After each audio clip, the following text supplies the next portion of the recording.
Hey, all persons having anything to do before the Honorable Justice, the Appeals Court, now sitting in Boston, far and within the Commonwealth. Draw near, give your attendance, and you shall be heard. God save the Commonwealth of Massachusetts. This court is now open. Please be seated. Good morning.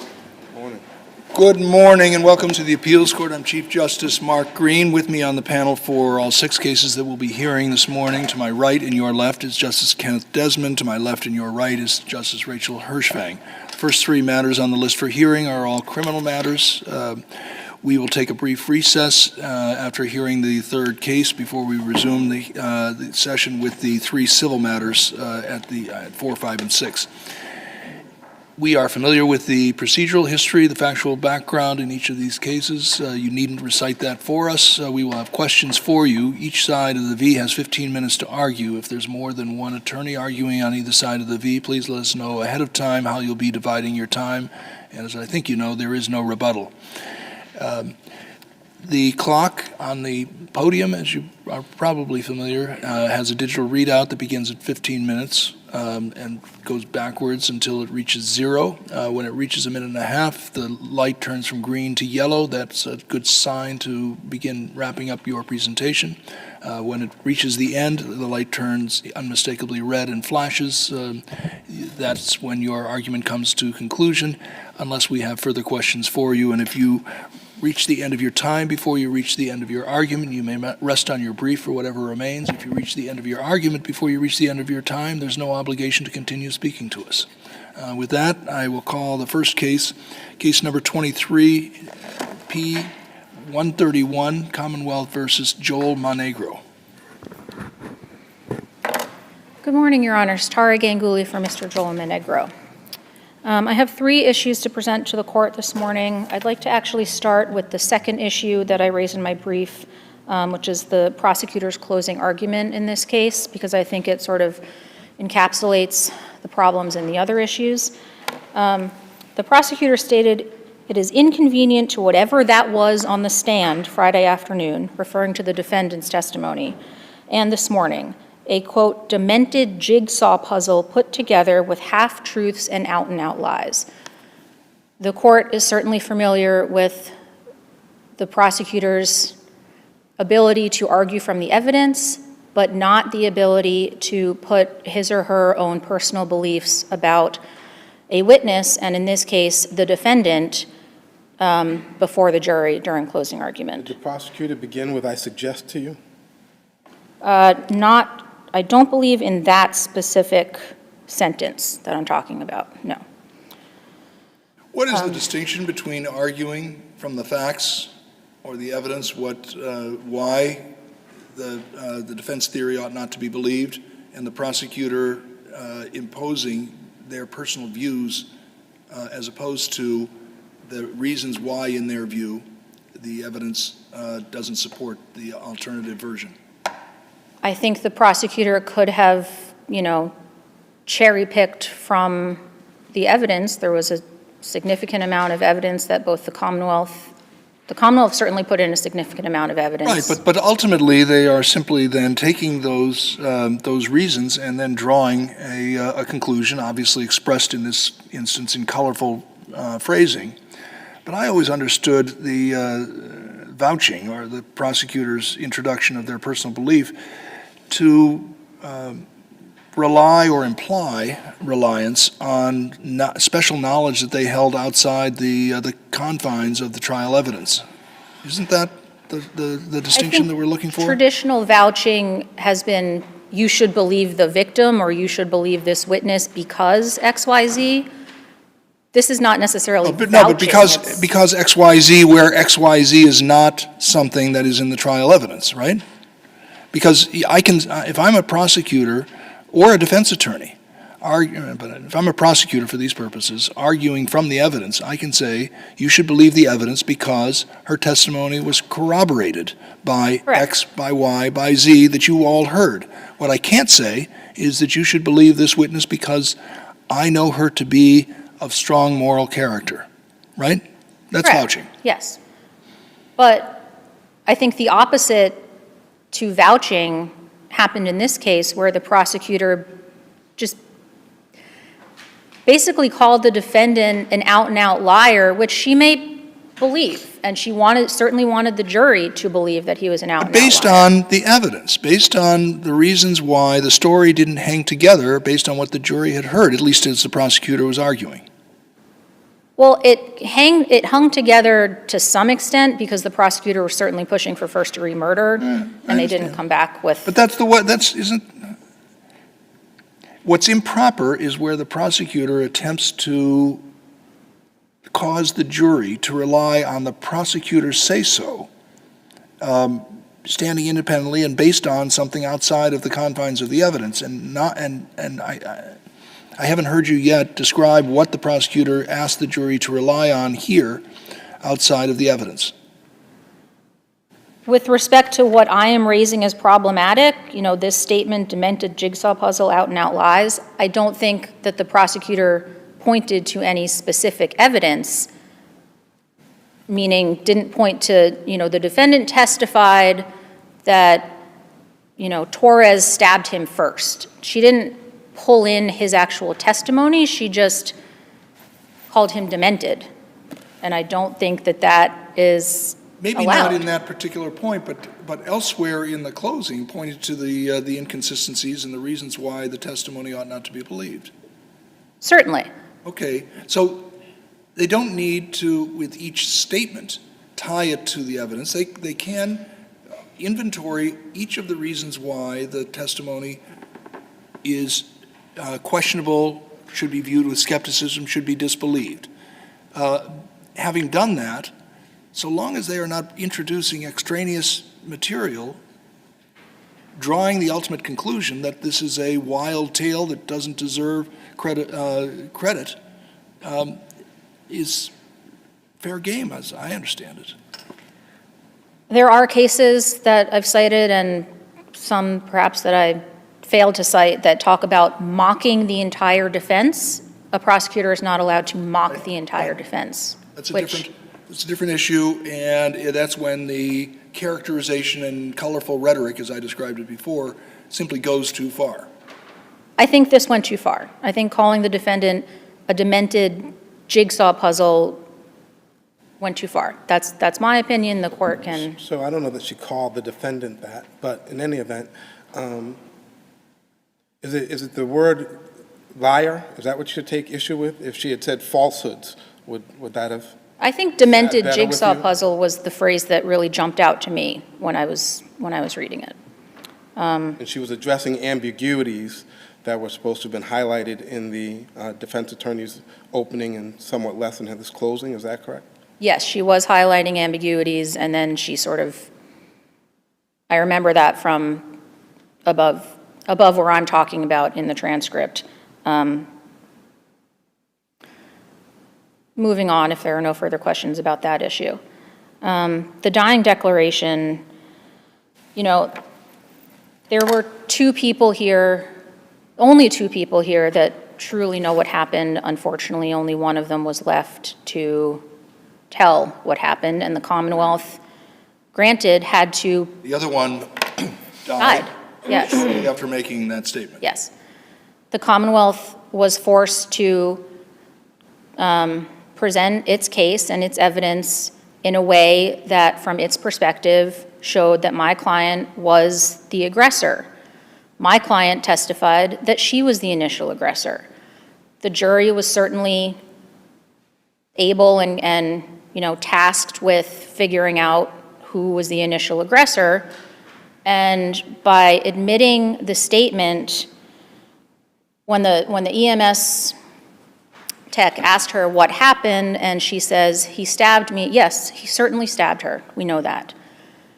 He says that she stabbed him first, that she attacked him first. So I'm having, there's a leap that you're making that I can't quite follow, and I'm hoping you can help me. I hear you to be saying that the statement, he stabbed me, which is all she said, must be read to mean he stabbed me first. And I don't know why that is a required reading. Can you help me? I mean, I suppose she could have said as she's laying there bleeding out, we got to the response to the question, what happened?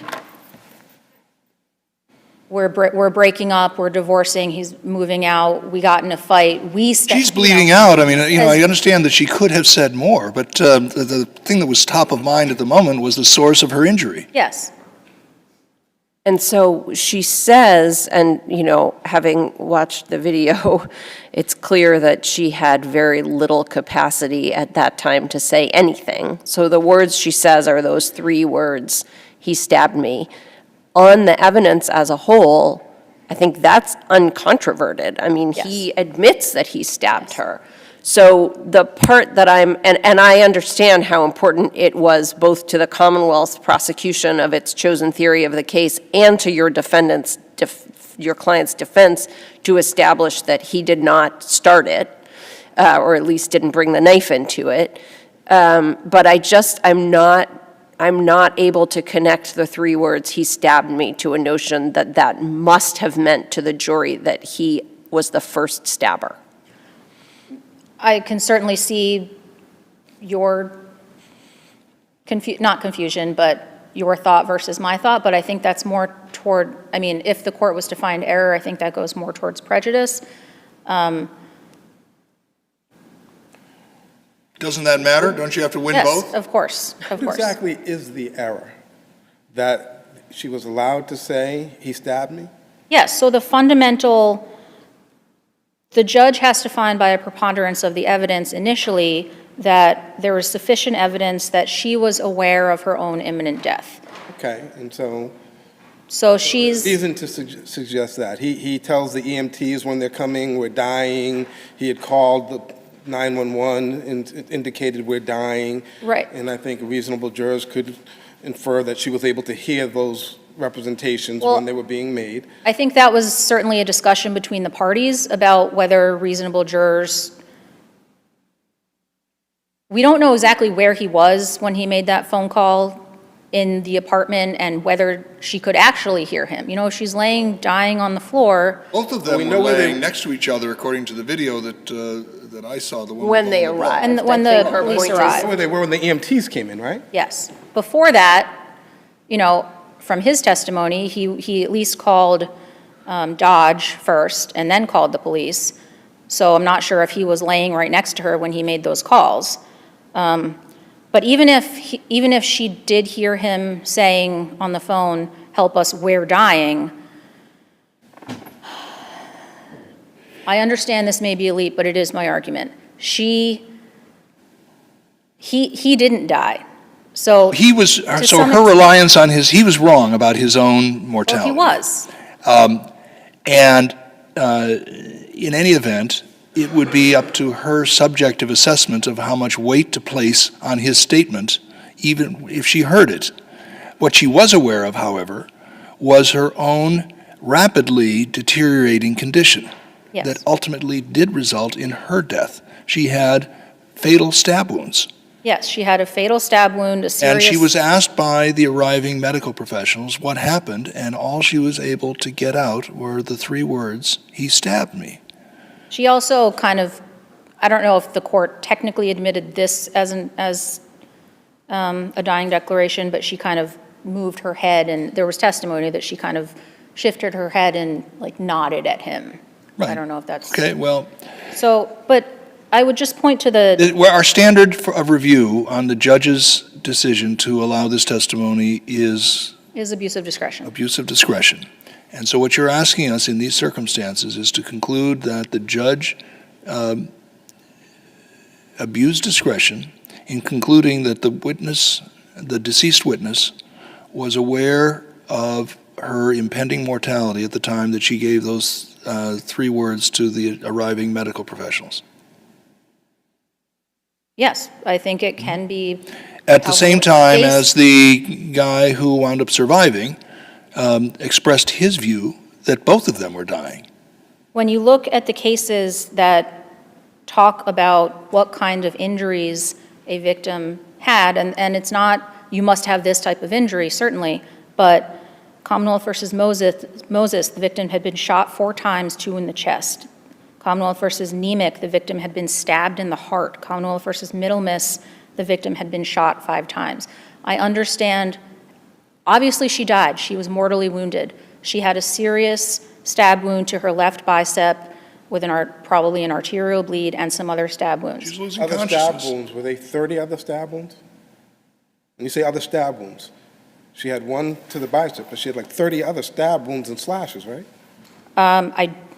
Unfortunately, I don't remember the specific testimony of the medical examiner. She certainly had other significant other stab wounds. Want to talk about your crime scene photos argument? Yes, Your Honor. Moving into that, there were so many, there were the 2 autopsy photos, and there were 32 photos of the apartment. The Commonwealth's theory was that they moved around in the Commonwealth is essentially trying to say they started here, he stabbed her here, she moved here, he followed her, based on these blood pattern. I don't think it was great evidence. I mean, it was certainly admissible, but it wasn't overly convincing evidence based on still photographs that this is how the interaction moved around the apartment. There were so many photos, and the court admitted, at some point, the court said multiple times, this is going to get to a point where it is overly prejudicial. Multiple times the parties talked about this with the court, and yet every time the Commonwealth introduced a photo, which were all objected to, the court admitted it. So the court basically did whatever the Commonwealth wanted, knowing in the back of his mind that, yes, this could be a problem. There were additional photos that were not offered and admitted, is that right? Yes, Your Honor. And so I hear you on the frustration of a judge who seems to be thinking the right way, but from your client's perspective, ruling the wrong way. But isn't it also, first of all, that's obviously not the standard of review, and I know you're not arguing that. But isn't it also possible that in his mind, he thought, well, if we get to 100 photos or if we get to 70 photos, that's going to be prejudicial, and it never got there? Certainly. I mean, I suppose he could have had a number in mind, but depending on the photos themselves, which, the court has in the record appendix, it was just a lot of blood. It was a lot of blood for, he almost died too, and we don't know how much of that blood was his versus hers. So That was part of his defense, right? That it was actually defensive on his part. And so the fact that he was also bleeding heavily and seriously injured actually worked to the defendant's advantage with respect to the but he didn't want the argument to photos jury. in to begin with. Didn't the judge try to, were any of the pictures duplicative of one another? Didn't he try to say, okay, there are a lot of pictures, so I'm not going to allow any of these photos in twice, but if you want to capture where the blood was in the various parts of the home, as long as they're not duplicative, he allowed many of them in, isn't it? Well, certainly not the same exact photo, like the same print, but when you scan through the 32 photos, they are very similar. I think Right. even 42, I think. Yes, thank you, Your Honor. Thank you. For the Commonwealth? Good morning. May it please the court. Catherine Jansen on behalf of the Commonwealth. I'll first start with the closing argument issue. I would suggest that this was not vouching. It was not the prosecutor expressing a personal belief. Belief. It was grounded in the evidence, which he then dissected over a course of a number of transcript pages. Was it inflammatory or inappropriately or excessively disparaging, if not vouching? Well, I think it was definitely colorful language and enthusiastic rhetoric, perhaps better left unsaid in that manner. So what do we do? I mean, we have these conversations all the time, and yet the cases keep coming back with things that were better left unsaid. From experienced prosecutors. I mean, this is a murder trial. This is not somebody in district court just getting their trial legs under them. Understood, Your Honor, and I definitely understand where the court is coming from, and this is obviously relayed back to the office. I'm sorry? Do you talk to each other about this? Yes, we do. You do? We do, and we have conversations about this within the office. I can report that to the court. And And I think in this case, the fact that if the court finds that this was inappropriate for that reason, not because it was vouching, I would suggest the verdict establishes that the jury weren't overborne by this argument, and the fact that not only was there the general instruction that closings aren't evidence, but there was a specific instruction as well by the judge that if you should not be swayed by emotion, and there's a specific instruction about any personal beliefs or opinions expressed by the attorneys are not evidence and should be disregarded, and that's at transcript page volume 6, 185.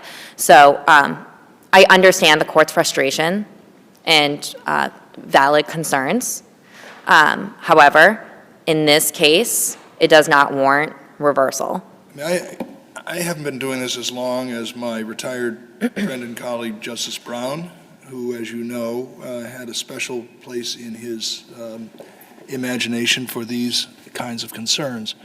But I have been having this conversation for more than 22 years. And as I confront my impending departure, it's a little frustrating and disappointing to realize that how little progress we've made. Understood, Your Honor. I will again relay the concerns of the court and have discussions with the prosecutors. The question is, how much should we do? How can we help send that message? I think a strong decision about that this type of language is inappropriate and improper. I don't think reversing a conviction on this, especially on the facts of this case, would be appropriate, though, especially because of the verdict that came back with the jurors. It shows that they were not overly swayed by this. And that I don't think is a just sanction in this case. The defendant testified in this case? He did. Did he tell varying accounts as to what took place? He did. Is that what the government was talking about in this closing argument? Correct. She was commenting on his testimony and his varying accounts and why his accounts essentially were a jigsaw puzzle that didn't fit. That was the gist of it. It was enthusiastic and colorful language. And The jigsaw puzzle that doesn't fit is fair game, right? Correct. The word demented probably should not have been included. Demented is a little bit excessive and unnecessary. And out and out lies. I mean, you know, whether it be, I don't know, parsing words too closely or not, the law does draw a distinction between the use of the word lies and liar and the use of other words that can be understood to demonstrate a disbelief. So that should just be out of everyone's lexicon. Understood, Your Honor, and that will be What about the relayed. dying declaration? Yes. I think there was no abuse of discretion from Judge Drescher on this point. Not only did the 911 call actually come in which you can hear the victim moaning and talking, him calling her name, saying, we're dying here, and the first responder video also shows that he's, and I believe you can hear it in the 911 call as well, that he's still on the phone as the first responders are coming in, so you know that I think there's a fair inference that she can hear this. And defense attorney did concede that the 911 call comes in, that the foundation probably would be met. But apart from that, I think the character of the injuries alone would have been sufficient to show that she had an imminent belief of death. The first responder said the wound to her bicep was so deep it was down to the bone. He believed it was an arterial bleed. And there was also a stab wound to her neck that was very deep, as well as a wound to her spleen. And the fact that she's weak and essentially bleeding out, I think, would be a fair assessment. I think NIMIC is probably the case closest based on the facts, where there's no evidence also of a medical first responder saying, I think you're dying. I thought the other cases have that type of conversation, but there was a stab wound to the heart and basically bleeding profusely, breathing heavily, and kind of having trouble focusing. And I think you have all of those factors here. So I think the judge was well within his discretion. If the court would like me to address the graphic photos, I'd be happy to. Otherwise, I'd be happy to rest on my brief. I just have a question about another piece of evidence, and when Attorney Ganguly was arguing, it seemed like it might be relevant, but I'm not 100% sure I get it. So the still photos from the video where he comes to the back door and he's covered in blood. Should we consider those in light of your sister's argument that we don't know where, or that would the jury have been asked to consider them in light of the argument that we don't know exactly where the defendant was when he made the calls, because he's quite clearly bloody, and he's walking to the back door and looking out it for whatever reason I don't know, but And he I think was you- mobile. Right, and I think you can see him holding a phone to his ear. I think that was argued by the prosecutor. I mean, I think you can consider that, but I think it's a preponderance of the evidence, so it's a lower burden or lower standard. And there was evidence that she was clearly within hearing distance, I think, where you can hear her moaning and talking. And I think Dodge said, "Please put her on the phone," and he put her on the phone, and she was moaning. And he had said, "We're dying here." So that alone, even like with the 911 calls, if there's a question about it. But I think also where he is next to her when they come in, it's on the video and the phone's at his head, and I believe you can hear it in the 911 call as well, the first responders coming in. So I think there's more than a fair inference, but I think the jury could consider that, but it doesn't mean he was. And I think when you look at the crime scene photos, you can kind of see the door that he had gone out, I believe, and that was close to the dining room where she was. I'm happy to answer any other questions the court may have. Seeing none, thank you both. Thank you. The next case on our list for hearing is case number 2023 P518, the Commonwealth versus Rodney Ferguson.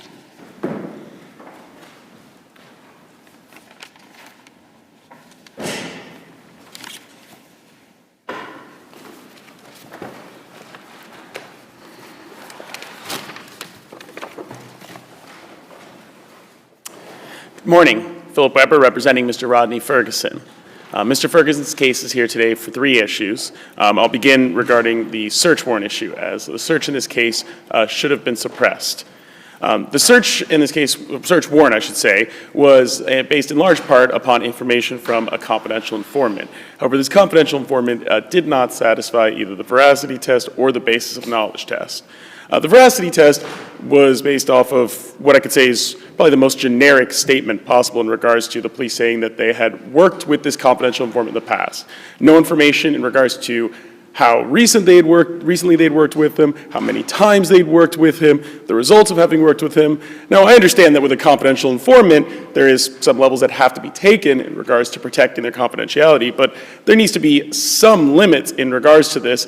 Otherwise, a statement such as this, the idea of, well, it's someone we know and have worked with, and that's about it. I mean, there's no way to... Isn't there some direct corroboration drawn from the controlled buys? In regards to the controlled buys and which I was planning to certainly address, is the separate issue. Typically, when we get these cases, the challenge to the search warrant is not on the Aguilar Spinelli for the CI, when the CI has participated in the controlled buys, because the buys themselves corroborate the account of the CI. Typically, the question is nexus. And in this one... And in this case, we have not just one, but 2 controlled buys, but one of the controlled buys took place in the house 48 hours before the execution of the warrant. And understanding that, Your Honor, however, I would still argue that the controlled buys there was a problem with the controlled buys as well in this case. And one of the controlled buys, I point to the other issues in regards to the veracity and basis. It is certainly factors, at least in regards to the search warrant. When it comes to the controlled buys, I think one of the biggest problems here is the involvement of this middleman, which was given the name of John, which I believe was used as a pseudonym.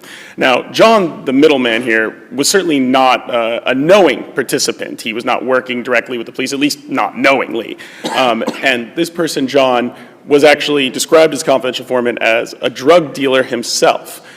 So John is the person who is basically arranging everything. Now, John's involvement, I would say, makes problematic because anytime there are controlled buys, the procedure that the police use is very important.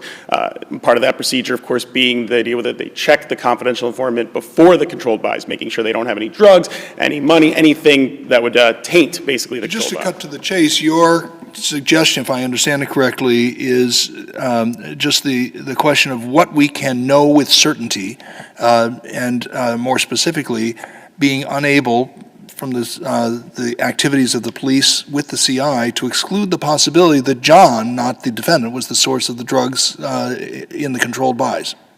I mean, yes, Your Honor, because I say that development of John, I mean, it's almost akin to if the police had performed a controlled buy with a confidential informant, but didn't bother to check him beforehand, didn't bother to search him beforehand. Because that is essentially almost the equivalent of what we're dealing with. Actually, I would say even worse, since at least with a confidential informant, there's an idea, supposedly, that there's a level of trust here with John. Obviously, we don't have that level of trust, so. But, I mean, they go to, first of all, this is not a case where the confidential informant is said to have given the money to John, who then went to the defendant to buy the drugs and then came back and gave the drugs to the CI, right? They go together. So we do need to take into account that the defendant and, that John is an intermediary, but he's not a solo, doing part of it without the CI intermediary. And then at least one of the transactions took place in the defendant's home. So the PC to search goes to the home, even if, for example, and I don't know why this would happen, but things happen that I don't understand all the time, even if the defendant were allowing his friend to deal drugs out of the defendant's home, which seems unlikely given the dangers, but who knows, that it would still establish that there would be probable cause to believe that there might be crimes being committed in that home, right? Well, if there's the idea that one of the problems is, well, one thing I would note, Your Honor's comment of who knows, I think, is problematic because that does lead us to a level of uncertainty. But even beyond that, we don't actually know exactly what happened inside the home because this is not a scenario where the police were able to observe anything inside the home. They know that these 3 people enter the home. We don't know exactly what does take place. That goes back to veracity, right? Because we've got the CI's account of what took place. And we know that he went to the home for the purpose of completing a buy. He completed the buy and returned with the drugs. So we've got probable cause to believe that drugs would be found in the place where he had purchased them on at least one occasion, controlled by the police, from whom it doesn't really matter, for, as Justice Hershfang observes, for the probable cause to search the home. And while the uncertainty that you've introduced by the presence of the intermediary could go to the question of who sold the drugs to him, that's a question for trial. And as I understand things, the circumstances of that particular sale did not come into evidence. Well, in regards to, Your Honor did just say one thing I think that is important, that said it goes back to the veracity. And as I stated, there is a problem with the veracity of this confidential informant, because this veracity of the confidential informant is, again, based off of probably the most generic statement of, well, we know this guy the police statement of, essentially, well, we know a guy, we've worked with him in the past. It's not exactly as though we know a guy who we've worked with in the past that has led to many arrests and arrests for guns and drugs and a number of assorted things. Right? So it's not just we know a guy who says he knows drug people. It's a guy who they've worked with in the past that have led to, I forget what the number was, but I think there was a number in there, many arrests and for drugs and possession. So it's a little bit more than that. There was the drug deal that took place in the house, but they also observed the defendant leave the home for the second drug deal, right? They were sitting on the house, and they watched him actually leave the house right before or right after the drug deal had been arranged and go and make this exchange, correct? So there's that, and that one of them happened within 48 hours. I forget which one it was. Do you recall? Was it the one in the house or the one where he left the house that happened within 48 hours of the search? Do you recall? Well, one note I would like to make, Your Honor. Which one was the one that he left the house within 48 hours, or the drug deal that occurred in the house? It was the house. In the house. Yeah. And I would like to make note, though, Your Honor stated that in regards to the veracity element of it, the police never actually did state how many times that they had worked with him in the past. And I did even note that as finding that to be an issue, not having a specific number in regards to that. But even in the regards to this... Pointed to, they didn't see actually what happened in the house when the exchange was made. That is correct, Your Honor. Is that uncommon? I mean, it depends on the different scenarios. I mean, plenty of search warrants do involve direct observations of what happens. If it's inside a house, it doesn't always, but I would say that is. The strongest, it's kind of a catch-22, because the strongest indicator in support of a search of a dwelling is a sale that takes place inside the dwelling itself. But inherent in that kind of a situation you're not going to have the direct observation of the hand-to-hand exchange. You're going to be relying on the CI who's participating in the controlled buy. But if we were involving a CI, then that would go to the fact that, and this isn't to say that every single scenario is the exact same. Obviously, we're dealing with this specific case, and in this specific case, the fact that we don't have we have issues with basis of knowledge. Yeah, but this specific case shares common elements with a number of others that have passed muster. I had yet to find a case that had the exact same scenario in regards to it. But quite often, Aguilar-Spinelli is satisfied by the participation of the CI in controlled buys. In general, controlled buys, yes. And also, as Justice Desmond observes, the reliance on the CI for successful prosecutions in the past. Well, we actually don't know if they were successful prosecutions, as there's no indication, because even if it's referring to an arrest obviously does not indicate necessarily a successful prosecution. All that would indicate is, well, an arrest, and obviously an arrest has a much lower threshold than it would be for a successful prosecution. I think that I'm just reading from the affidavit, but it says these investigations have also resulted in convictions of drugs. Is that not based on CI? Or that was just the officer's experience? Well, and I apologize if I don't have the exact wording in regards to the words from the search warrant. I just recall that the search warrant, in terms of veracity, was a fairly generic statement, that really so generic that it makes it almost impossible for the defendant to have been able to try to challenge any specifics in regards to it. And I find that to be incredibly problematic in how broad and general some of these statements are. And even in regards to the one transaction that allegedly took place inside the home, I mean, that would establish, again, because of the two of them, we only have one inside the home, that would establish at most that someone, because again, we don't know if it's John or otherwise, might have had one controlled buy. And I would say that in most cases and situations where there's a singular controlled buy with nothing else, certainly does create some doubt in regards to whether there would be sufficient information to justify a search in regards to it. Moving forward, unless there are any specific questions, moving forward into the next issue, the motion for mistrial should have been granted in this case in regards to the officer testifying multiple times inappropriately throughout the trial. Now, there's certainly no question that the testimony was inappropriate. It was objected to, sustained, and instructions given that was strict for the record. So we know it was improper testimony. The question really then is, does it rise to the sufficient level of prejudice in regards to it?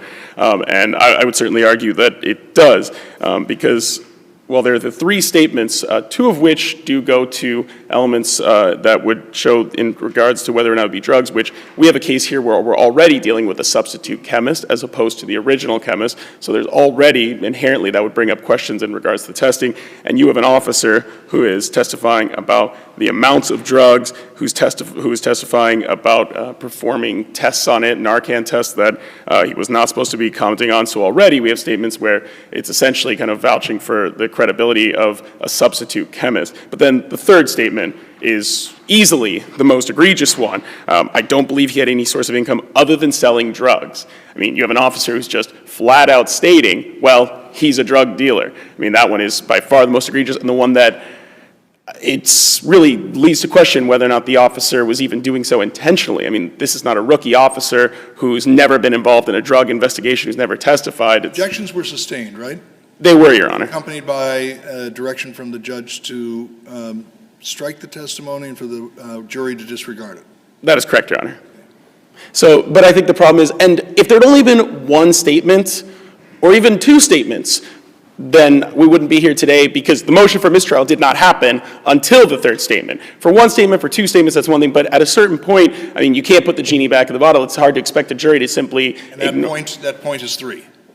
Well, in this situation, I would argue three, based in large part too upon the third statement being as egregious as. Obviously, there's no exact number because it'll depend on what the statements are. Everything is very situationally dependent. I'm not going to state that every single time there's a third statement, but certainly the more statements there are, the more problematic it is. I mean, the case law certainly is clear that in that The more regard. problematic the statements are, and also the less compelling the evidence is.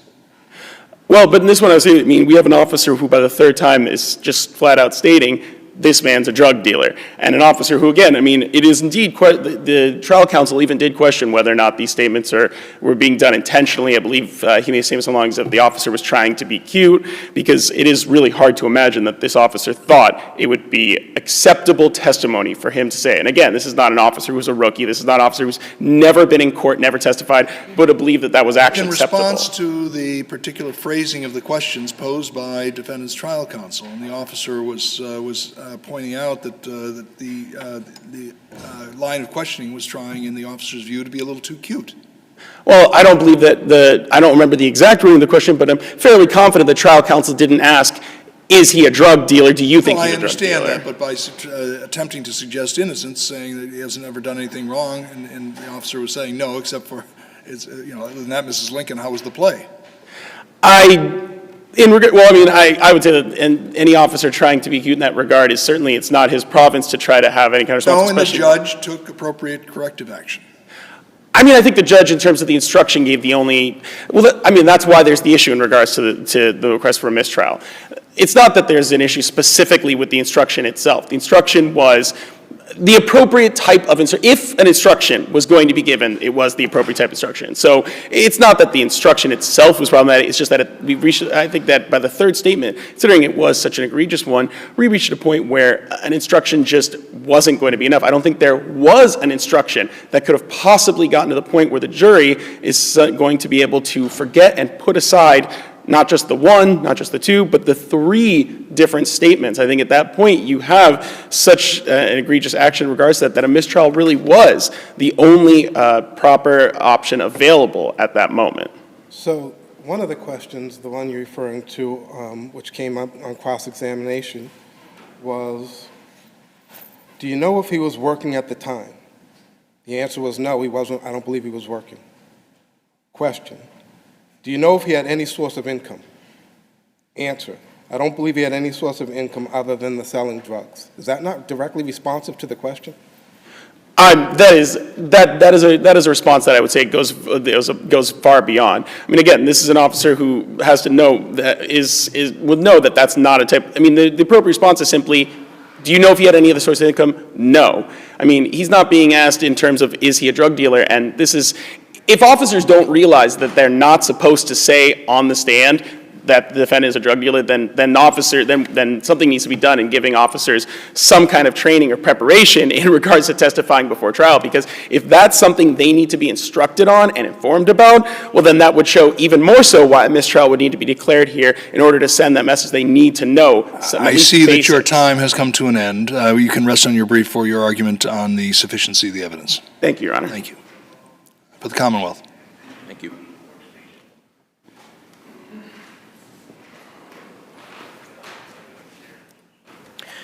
Good morning, Your Honors. May it please the Court, Michael Donovan on behalf of the Commonwealth. I'll start with the search warrant issue. The Commonwealth would argue that there was probable cause based on the search warrant. Any defects in the information that was provided regarding CS1, any vagaries regarding the work that CS1 had done in the past were cured, the Commonwealth would suggest, by the controlled buys. I should say, just for the record, that I was the ADA that handled the matter at the motion level and the trial level. The case was briefed by ADA Sweeney from our office. As ADA Sweeney pointed out in the brief, looking at Commonwealth versus Schutte and Commonwealth versus BAYEH, the mere presence of an intermediary at a controlled buy doesn't necessarily vitiate probable cause, so long as the buy is otherwise sufficiently controlled. So in this case, the police have information from this confidential source who, according to the affidavit, has provided information in the past that's led to the seizures of narcotics and arrest. The source tells the police that I often buy my drugs from Ferguson through an intermediary, and that's how we set these things up. And then the police do what the police should do, is they attempt to arrange a controlled buy. The source contacts the intermediary then contacts Ferguson. The police pat frisk the source, make sure that he doesn't have any money or drugs, and the surveillance in this case is important. So the first of the two controlled buys is the one that occurs away from the home. Officers surveil the source to the location of the controlled buy that's set up by the intermediary. Another officer surveils Ferguson leave from his home in his car, drive directly to the location of the controlled buy, which is in a public place in Hyannis. Officers observe the intermediary meet with Ferguson, conduct an exchange of some items, then immediately meet with the source, and then the source comes back to the police and says, he middled the deal, here are the drugs that he gave me. So I think what's important here is that the police make independent observations of Ferguson leaving the home, meeting with the intermediary, conducting a hand-to-hand transaction, then going back directly to his home, and that corroborates what the source told them. And as the court pointed out, this isn't a situation where the source gives the intermediary money, the intermediary goes to some unknown third location and then comes back. The source himself or herself is present while this is happening and is able to make observations of this event firsthand. The second buy, the one that occurs 48 hours prior, is the one that occurs inside the home, and I would submit that what's important here is that the source goes into the home with the intermediary. They are in there for a short period of time. They come out together, and the source tells the police, I was standing right there. I gave the intermediary money. The intermediary then bought the drugs from Ferguson, then gave me the drugs, and we came out together. So even in that second control buy, there isn't a level of hearsay. In other words, the source is describing firsthand observations of what happened inside the home. So the Commonwealth would suggest that based on that, there's sufficient probable cause, certainly for the search of the home. Can you address the officer's testimony on the stand? Sure. That seems to be troubling. I mean, this is a case where the gentleman's on trial for distribution of drugs. And essentially the officer, who has 34 years of experience and has conducted and participated in hundreds of narcotics-related investigations resulting in the arrest and conviction of a number of narcotic offenders, basically calls him a drug dealer on the stand. Is that not problematic? It is problematic, and the Commonwealth would concede that that answer, that statement is not appropriate for the jury to consider.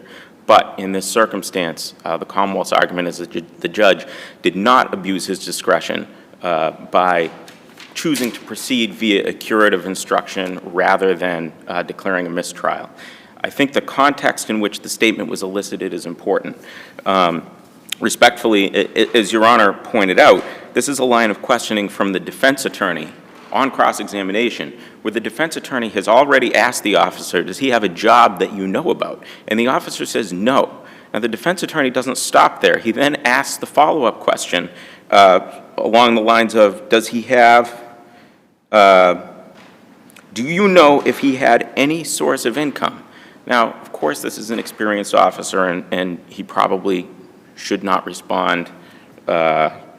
He says, I don't believe he had any source of income other than selling drugs.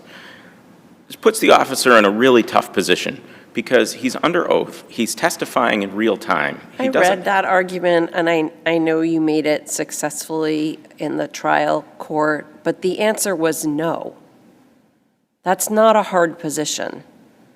Well, respectfully, what the problem with that is if he answers no, that's a lie, because that's not the information that the officer has. The information that the officer has is that his only source of income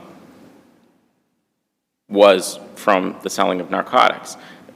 And again, well, then the answer is not that I can say, or something. I mean, I think, I knew you were here for the first argument. It does trouble us when we see experienced repeat players who know the rules, either getting very close to the edge or going over it. And, you know, the law may apply in some of those cases in such a way that we affirm despite our discomfort, but it does not mean that we don't feel the discomfort. Sure. And I would concede that it wasn't an appropriate statement, and it wasn't a statement that the jury should consider. But in this particular case, the trial judge took the night. You can see from the record that this happens at the end of the day.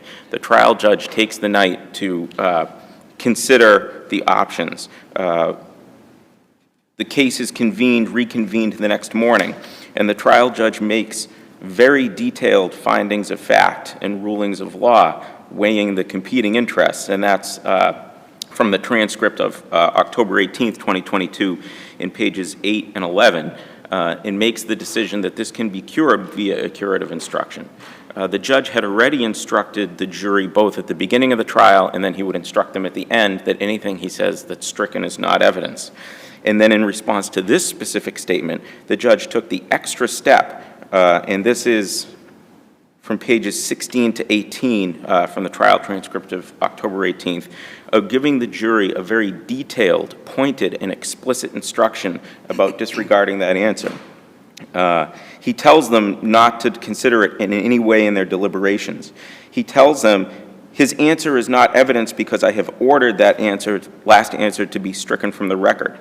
He reminds them that an indictment is not evidence. He reminds them that the testimony about search warrants is not evidence and that they can't infer guilt from the search warrants. And then he concludes saying, you cannot infer the defendant's guilt on the charged indictments based on this witness's opinion.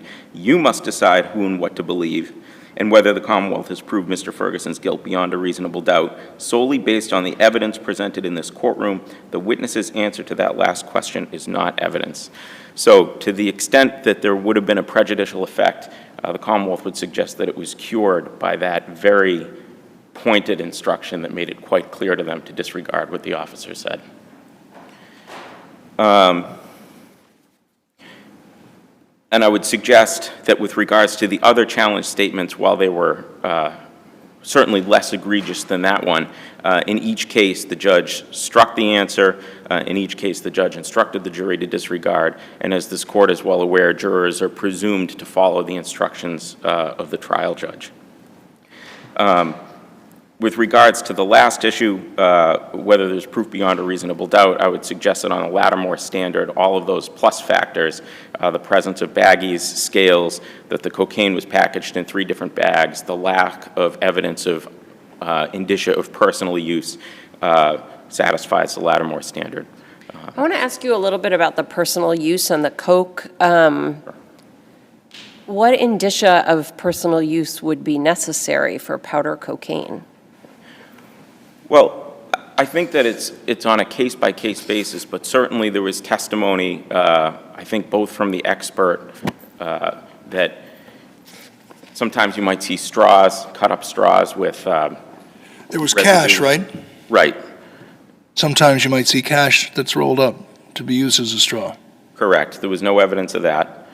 There was no evidence of cash? Well, there was evidence of cash, but there was no evidence that cash had been rolled up and used as a straw. Coke can be applied to any mucous membrane, right? So all you need is your hand. Most people have a hand. Sure. And the Commonwealth isn't suggesting that the lack of indicia of personal use by itself carries the day, but it's just one factor that the jury is allowed to consider. And I would suggest that that's a factor that they could appropriately consider and weigh in this case. So unless there are any further questions, I would rest on ADA Sweeney's brief. Seeing none, thank you. Thank you both. Thank you. Case is submitted. And we move to the third of our 3 criminal matters, case number 2023 P1326, the Commonwealth versus Edson Lopes. And just as a reminder, we will be taking a brief recess following the conclusion of the argument in this case.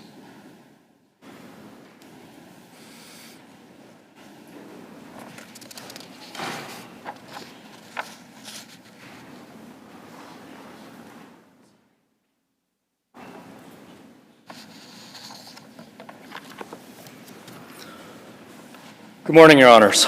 If it pleases the court, Arne Hansen for the Commonwealth. We are here because in 2016, the defendant Edson Lopes pled guilty to a drug charge that was amended down from trafficking to possession to distribute as part of a plea agreement. Several years later, in 2022, he filed a motion for a new trial stating that the basis of which was that he was not advised by counsel of the fact that he could be excluded from admission to the United States as a result of his 2016 plea. Now, in 2016, he was given a full colloquy. He was advised of his alien rights by the judge, which I understand doesn't control. The issue here is what advice counsel was given. But he and counsel both signed the waiver of rights, which went over the applicable rights in this case. So that waiver of rights form states explicitly that exclusion from admission to the United States is one of the potential consequences if he's not a U.S. citizen, which he is in this case. So defense counsel signed that he went over those rights. The defendant stated that he understood those rights, and part of his motion for new trial counsel who did the plea in 2016 also reiterated that he went over those rights. So the evidence suggested that the defendant had been advised by trial counsel that the plea could result in exclusion from admission to the United States. This concern goes into what we call the Padilla category of incorrect advice. It's not that he could be excluded, but that he certainly would be. Yes, that's certainly a fair assessment, but this is the preface to my argument. It is my belief that the motion for a new trial shouldn't have gone beyond that point where the evidence suggested that he understood his rights at the time of the plea. But the argument that I'm making now on appeal, where the motion for new trial was allowed, is that the judge who allowed the motion erred in two distinct ways. One, he found that the defendant had met his burden of demonstrating that it would have been rational for him to reject the plea based on his special circumstances. And that decision in finding that there were special circumstances in this case is not in line with the case law from this state as well as federal case law. And I think he may have looked at the wrong moment in time when he was making that assessment. But let me ask you this question. Are you pressing for an evidentiary hearing? Is that what you want? The first argument would necessitate not having a hearing and just reversing the judge's order and saying there are no special circumstances. This motion for new trial shouldn't have been allowed based on the circumstances. So that would be my first argument, and I think that's the appropriate argument. There was also, my secondary argument is there was some confusion as to what advice counsel actually gave. So in this case, the judge credited a portion of the affidavit submitted by But I attorney. wouldn't have instructed him about admission back into the country, right? Correct. So Attorney Krowski contradicts himself where he states that I wouldn't have advised him if he traveled abroad that he wouldn't get back in, but then in the next sentence writes, I advised him of the rights that were included on the form, specifically exclusion from admission to the United States, which is exactly the same thing as saying, hey, if you travel out of the country, you're not going to be able to get back in. But if we agree with you on the prejudice prong, we don't need to reach the evidentiary question that you've raised. Correct. So with respect to the prejudice prong, in order to show prejudice in this type of case, the defendant has three possible avenues. One, that there's a substantial ground of defense. That was not an issue in this case. The defendant, in his motion for new trial, stated they could have filed a motion to suppress or dismiss, but didn't identify it. This was certainly, or didn't identify what type of motion or what avenue they could have followed. So that's not really the issue here. Is there any issue in this case about the drug lab? No. The chemist? No. With respect to reasonable probability of the entering another plea. Was the chemist still working for the Commonwealth at that time, or had the chemist not been working for the Commonwealth any longer? I'm not sure. I'm not entirely sure why we're talking about the chemist. At what time? The time of the... At the time of the trial. Or the plea? Or the plea. I would have to defer back to the transcript. I'm not sure what we're talking about. My point is that Judge Glennie, in denying or allowing the motion to suppress, relied on special circumstances.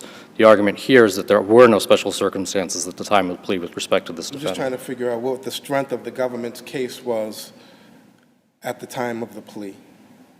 With respect to, the government would have offered testimony from the officers involved who executed the search warrant, as well as my understanding is that the chemist does not work at the lab now. So since the motion for new trial was allowed, I followed up on the status of the drugs. The drugs are still in evidence. They would potentially have to be retested because whoever, a substitute chemist could not testify to the weight. So potentially an officer would testify to the weight, which is an alternative, or they could be retested. So the government had a strong case at the time of the plea? Correct. That is the argument that I'm making. Now, with respect to special circumstances, the defendant in this case points to two specific facts: that he moved here when he was 13 and he lived here for 9 years when he did the plea, and that he also had family members here. The family members being his parents, his siblings, as well as aunts and uncles. Now, this court has routinely held that having family members and being in the country alone is not enough to warrant special circumstances. So the cases that I cited in my brief were DiMarca, Rodriguez, and Mercado.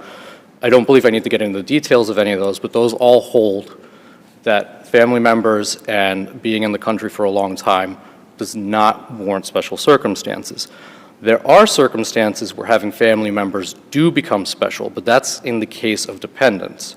So there are several cases that I cited within my brief that speak to that issue, specifically Martinez, Aurelius, Lee v. U.S., which is a federal case, and U.S. versus Ruiz. Now, in Martinez, that individual had been here since early childhood and had 3 kids at the time of plea, all of which depended on him. Similarly, in Aurelius, he had been here for 30 years, had 2 children who relied on him at the time of the plea. Lee v. United States, he had been here for 30 years and had parents that relied on him or depended on him at the time of the plea. U.S. versus We're Ruiz. familiar with the cases. So in this case, he's 21, no children at that time, right? Correct. So had he had children that were dependent on him at the time of the plea, that would certainly support allowing the motion, and the arguments would be completely different, but that's not the case here. And he didn't make any mention of going, I think he was from Cape Verde Island, is that right? Correct. About having to go back to a war-torn country or anything like that. He didn't raise any issue such as that in his motion, or did he? That is correct, and those are arguments that are cited in Lavarenko, as well as in Aurelius. He's from Haiti, so certainly that would not be a country that you would want to go back to at this particular point in time. Lavarenko was a refugee who was seeking asylum. He faced potentially death if he was returned to Russia. So that's not, again, the circumstances in this case. Now, there's also cases from the SJC that the defendant relied on in his motion for new trial, but as well as Judge Glennie in allowing for the motion for new trial. And I would state that those cases are substantially different from the case at bar. So Lavarenko, as I stated, was an asylum seeker who, again, would be potentially put to death if he had returned to his country of origin. And in that case as well, the court found that that defendant had a substantial ground of defense, which is an element that is missing here. So independent of special circumstances, the substantial ground of defense was enough to grant the motion for new trial, and certainly in combination with special circumstances. In DeJesus, it's the same thing. There was a substantial ground of defense that was the basis of overturning that conviction and allowing for the motion for new trial. I mean, the reason that the two are considered in combination is that they go to the central question on the prejudice prong. Would a rational person in the defendant's circumstances reject the plea and insist on going to trial? Correct. And in this case, and the third element that enters into that calculus is the nature of the disposition. In this case, the defendant facing a 5-year mandatory minimum on conviction to which he had no identifiable defense was given a deal that involved straight probation on a lesser charge. Is that correct? Yes, so he was given a suspended sentence, a 2 years in the House Correction sentence that was suspended for 2 years. So he's put on probation for 2 years. He completed. I realize that it was a sentence for incarceration suspended, but he avoided any jail time whatsoever. Correct. And that's a house sentence, not a state prison sentence. Correct. At 21 years old. Correct. And that's where the seminal case that adopted Padilla in the Commonwealth is Commonwealth v. Clark. The circumstances in this case are very similar to the circumstances in Commonwealth v. Clark. Now, Clark was also arrested for drug offenses, and his min-man was 12 years, which was pled down as part of the plea to 6 to 9. But he avoided more state prison time, and the court found that based on the strength of the case, he would have been deported either way. So if he had taken the matter to trial, because there was such overwhelming evidence against him, he'd be in the exact same position where nothing is certain, but it was almost inevitable that he would have been found guilty after trial. But you know, look, even in it's a sliding scale because take Lavarenko, where he knows that he's facing almost certain execution if he returns to his country of origin. No matter the strength of the evidence, what's the alternative? You're better off to roll the dice, even if you've got a bulletproof case against you, than to take it, because even that would delay your inevitable deportation. Yes, that's certainly fair, Your Honor. I think I've addressed the first point. With respect to the dispute of fact, it's unclear, based on the affidavit, what advice Attorney Krowski actually gave. And the issue here is that the judge credited a portion of it, stating that he didn't give him advice regarding exclusion from admission to the United States. It's I have to say, a fair inference, isn't it, that no one told him that if he left the country he wouldn't be denied readmission? Because if he had known that, he wouldn't have attended his grandfather's funeral. The issue here is that the next sentence in Attorney Krowski's affidavit completely contradicts. So what Attorney Krowski says is, I didn't specifically advise him that if he traveled abroad and re-entered, that he could be denied admission into the United States. That is a very specific example that is within the subset of exclusion from admission to the United States. I understand that. But that's what happened. And if he wasn't advised of that consequence and then suffered that consequence, I understand what Your Honor is trying to say, but I would say that he was advised of the larger general category of you could be excluded from admission to the United States. There are presumably dozens of ways that one could be excluded from admission from the United States. So holding that, being advised of one specific subset of that at the exclusion of all the others. But being denied readmission, I mean, inherently is being denied readmission after leaving, right? I mean, that's what it is. Yes. That is one of the foundational elements of the required advice. Yes. One of the potential consequences that we are concerned with. Yes.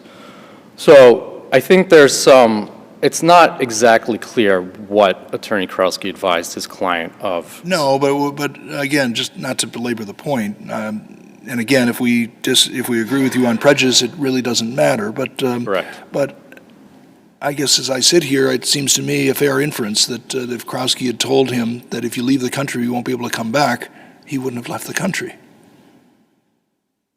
That's fair, but that would also be taking the defendant at his word. Sometimes we do that. Yes. And Krowski, but and drawing rational inferences from the circumstantial evidence. I mean, isn't there, oh, sorry. Oh. I guess, to me, that paragraph 5 of Krowski's affidavit is not quite as conflicting as you seem to read it, and I think there's a reading of it that is consistent with both the signed form that was, is it Lopes? It's Lopes, not Lopez, right? I believe it's Lopes. Okay, thank you. That Mr. Lopes signed, which is that Mr. Lopes was informed that the conviction would lead or could lead to deportation, removal, or denial of a citizenship application, but not specifically told. Also, one of the things that this weird word removal means is if you go out, you won't be allowed to come back. I understand what Your Honor is saying, but I'm looking at a sentence. The following sentence starts with, however, I would not have informed them the specific consequences about re-entering the U.S., and then the next sentence is, along with informing Mr. Lopes of potential immigration consequences listed on the waiver of rights form.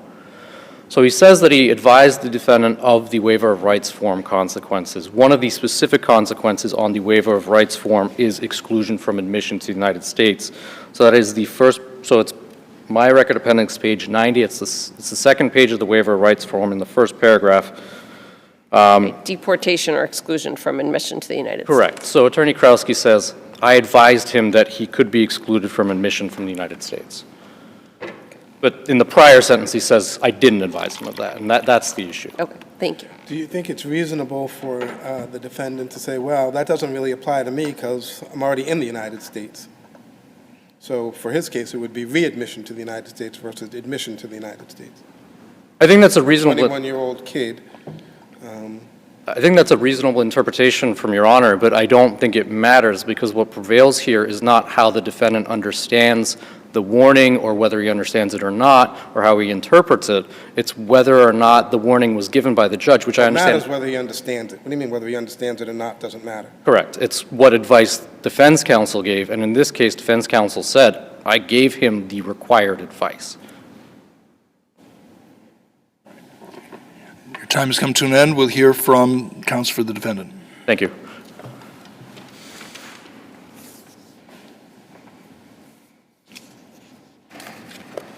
Good morning, Your Honors. Paul Tolan for Mr. Edson Lopes. I'd like to address the issue that we were just talking about concerning the affidavit and move backwards to talking about the special circumstances. We're already talking about that right now. When I read this affidavit from Attorney Krowski, I understand that, from my understanding, he's talking about the waiver of rights form. Every plea attorney has to go over the waiver of rights form no matter what in order for a plea to go through. So, of course, they go over the general alien warnings. And Padilla. To begin, Attorney Krowski has no real direct memory at all about what happened in this case, right? That's correct. I asked him about what were his normal practices at the time since it was in the past, and he said he would have informed him that he would be deported and would be denied admission, naturalization, but he said he likely would not have informed him about the specific consequences of exclusion from admission to the United States.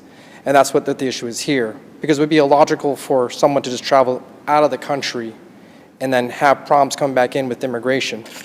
It would be logical just to remain in the country with your lawful status here as a lawful permanent resident. What if we assume that he was incorrectly advised? And if we start, in other words, from the hypothesis that I offered earlier, that we can infer that he didn't know that if he left the country he wouldn't be allowed back in, or he never would have left to go to attend his grandfather's funeral. That's unfortunate for him, but how does it bear on his decision to reject the plea at the time and instead go to trial where he had no identifiable defense? So let me move back. We're moving back to the first I'm back to the prejudice prong, yeah. Correct, okay. Because special circumstances, my reading of the cases, and I've had a few of them, is consistent with what we heard from the Commonwealth. Typically, there are much more dire consequences facing someone in Mr. Lopes' circumstances to warrant rejection of a plea that avoids 5 years of prison time for no jail time whatsoever. I understand, Your Honor. And the one case that kicked this whole off was PDA v. Kentucky, and that was a drug case that involved a lawful permanent resident. And this particular case is almost similar to that. In this particular case, he's a lawful permanent resident. Yep. He came in this country when he was only 13 years old, September 11, 2007. I'm sorry? How old was Padilla? How old was Padilla? I don't know how And where was he going back to? Doesn't say. He had been in the U.S. for more suffering than 40 mandatory years. deportation, but it was the same thing. It was a drug trafficking offense. No, I understand the nature of the underlying defense, but when we start looking at special circumstances, we're really looking at the individual circumstances of this defendant. Correct.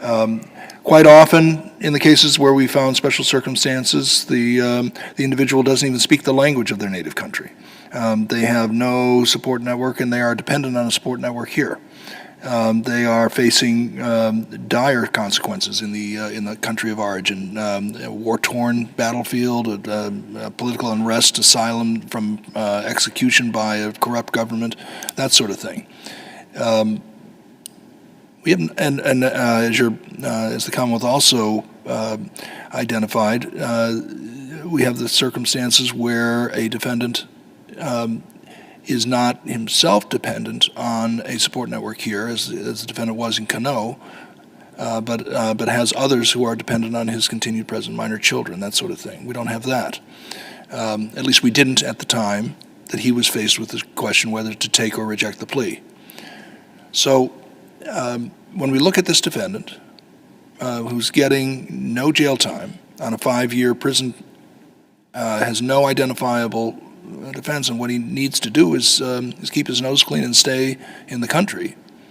If he'd been properly advised, he probably would have done just that. But he wasn't properly advised. He left and was denied readmission? I think anyone in his position would actually reject the plea bargain and take his chance at trial, given the fact that he has his whole family here, and family is the most important thing to, I believe, everybody in their lives. It's the only thing you got. Without family, you have nothing. And his whole family was here. The only family he had was... Except for his grandfather. Except his elderly grandfather he went to the funeral for, and that was it. Once he's convicted, he's going to get deported, period, right? He is. But why not take that chance, if that's your only chance to remain in the United States? It's not his only chance to remain. He remained in the United States for 6 years. That's correct. After he took the plea. And it was only when he left and was denied readmission that he suffered the consequences. That is very unfortunate for him. And had he been properly advised, he wouldn't have left the country. I get that. Yes. But facing the choice that he had in 2016, he would know that taking the plea, that going to trial, he would have 5 years of prison time, but he would also be deported. That's correct. I mean, and by taking the plea, he avoids jail time and can remain in the country. yes, but the case law states that the trial judge has to take into the totality of the circumstances and see if a reasonable person in his position would reject that plea. I believe it would be rational for someone like that, who's someone who came here when he was 13 years old. He hasn't been back to Cape Verde except to go visit his elderly grandfather who is passing away. He also had his whole family here. He also had lawful status. He could have become a United States citizen. There's case law stating that a person's fervent desire to become a U.S. citizen is a special circumstance, and he did state Isn't that true for each of the defendants who faces deportation?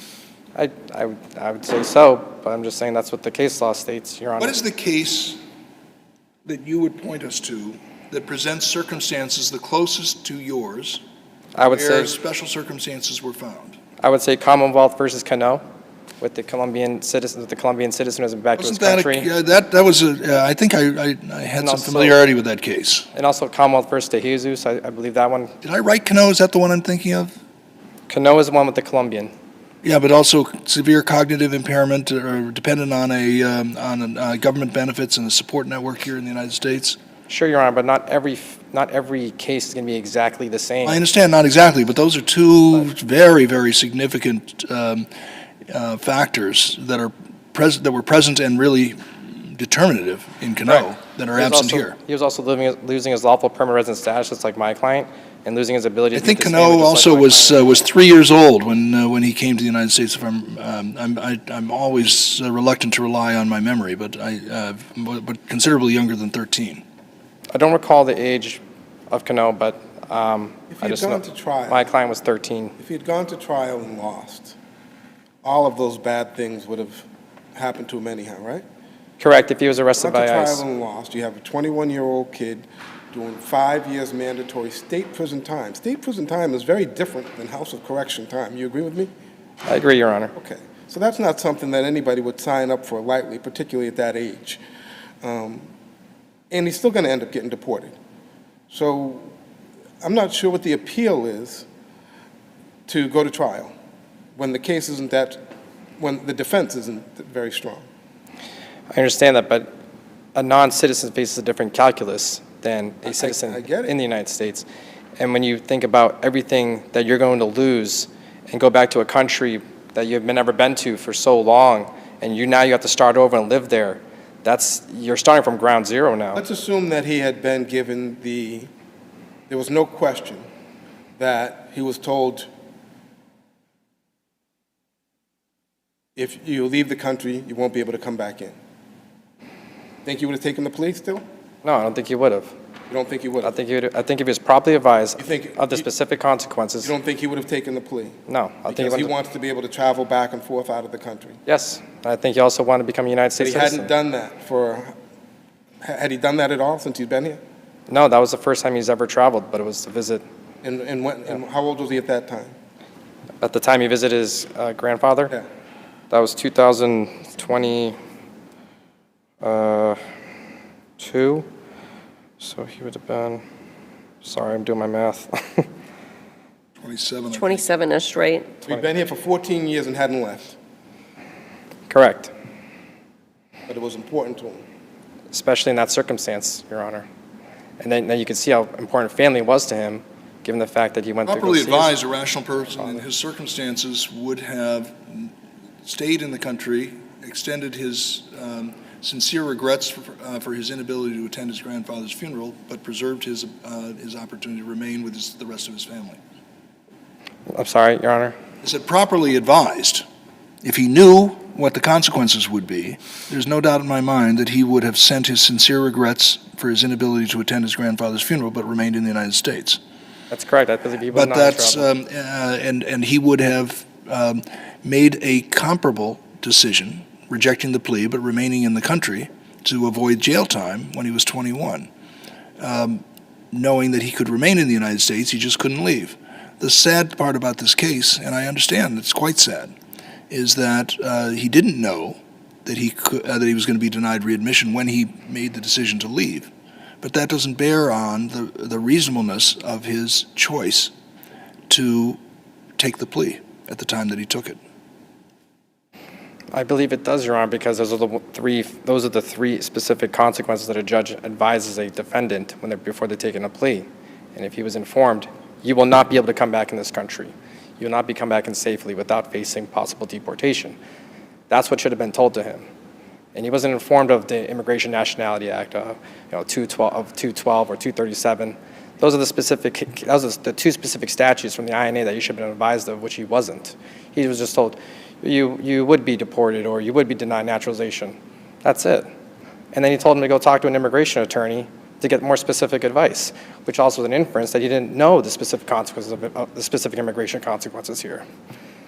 The form that the judge has to read in going through the colloquy is that you'll be denied admission to the United States, correct? That's correct. And so he got that. Correct. He was told he could be denied admission, which is not a proper substitute for the attorney's advice under Commonwealth versus Lavarenko. Not a proper substitute for the attorney's advice, no Correct. question. But the attorney says, I went over everything on the form with him. Yes, as they have to, and as the plea attorney, and as the judge has to confirm if they did do that, and they have to sign off on that form.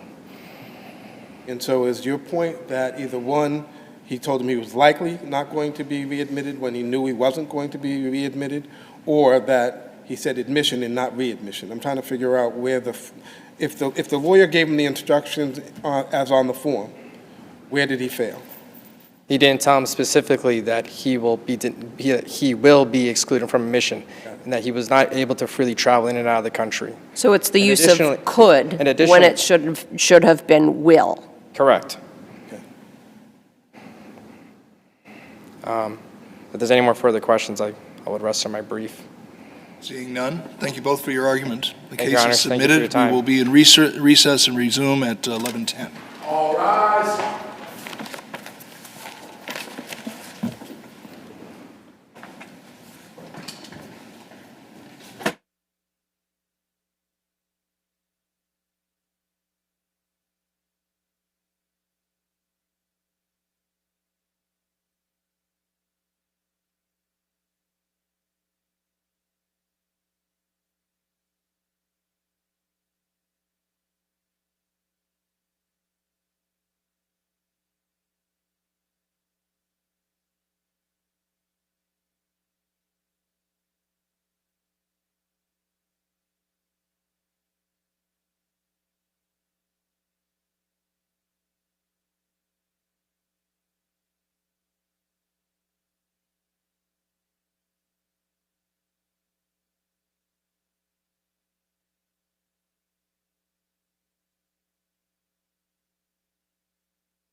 The next case on our list for hearing, and the first of our three civil matters, is case number 2023 P782, JOANNA El-Manion and another versus Daniel A. Ditler.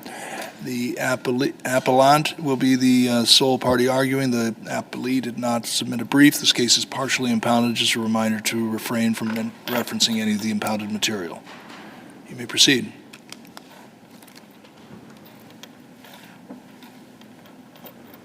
Good morning, Your Honor. May it please the Court, Paul Neustadt for the appellant father. I've raised two issues in my brief today.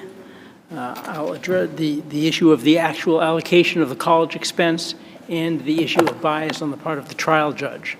I'll address the issue of bias first. The trial judge's apparent bias deprived these parties of the unprejudiced and impartial determination to which they're entitled, and as a result was therefore inimical to the administration of justice. Now, in my brief, starting at page 36, I pointed out a number, I think 5 or 6 instances that the father considers were the result of bias. But there are more. As you know, briefs are limited in length, and I was only able to put in a certain amount.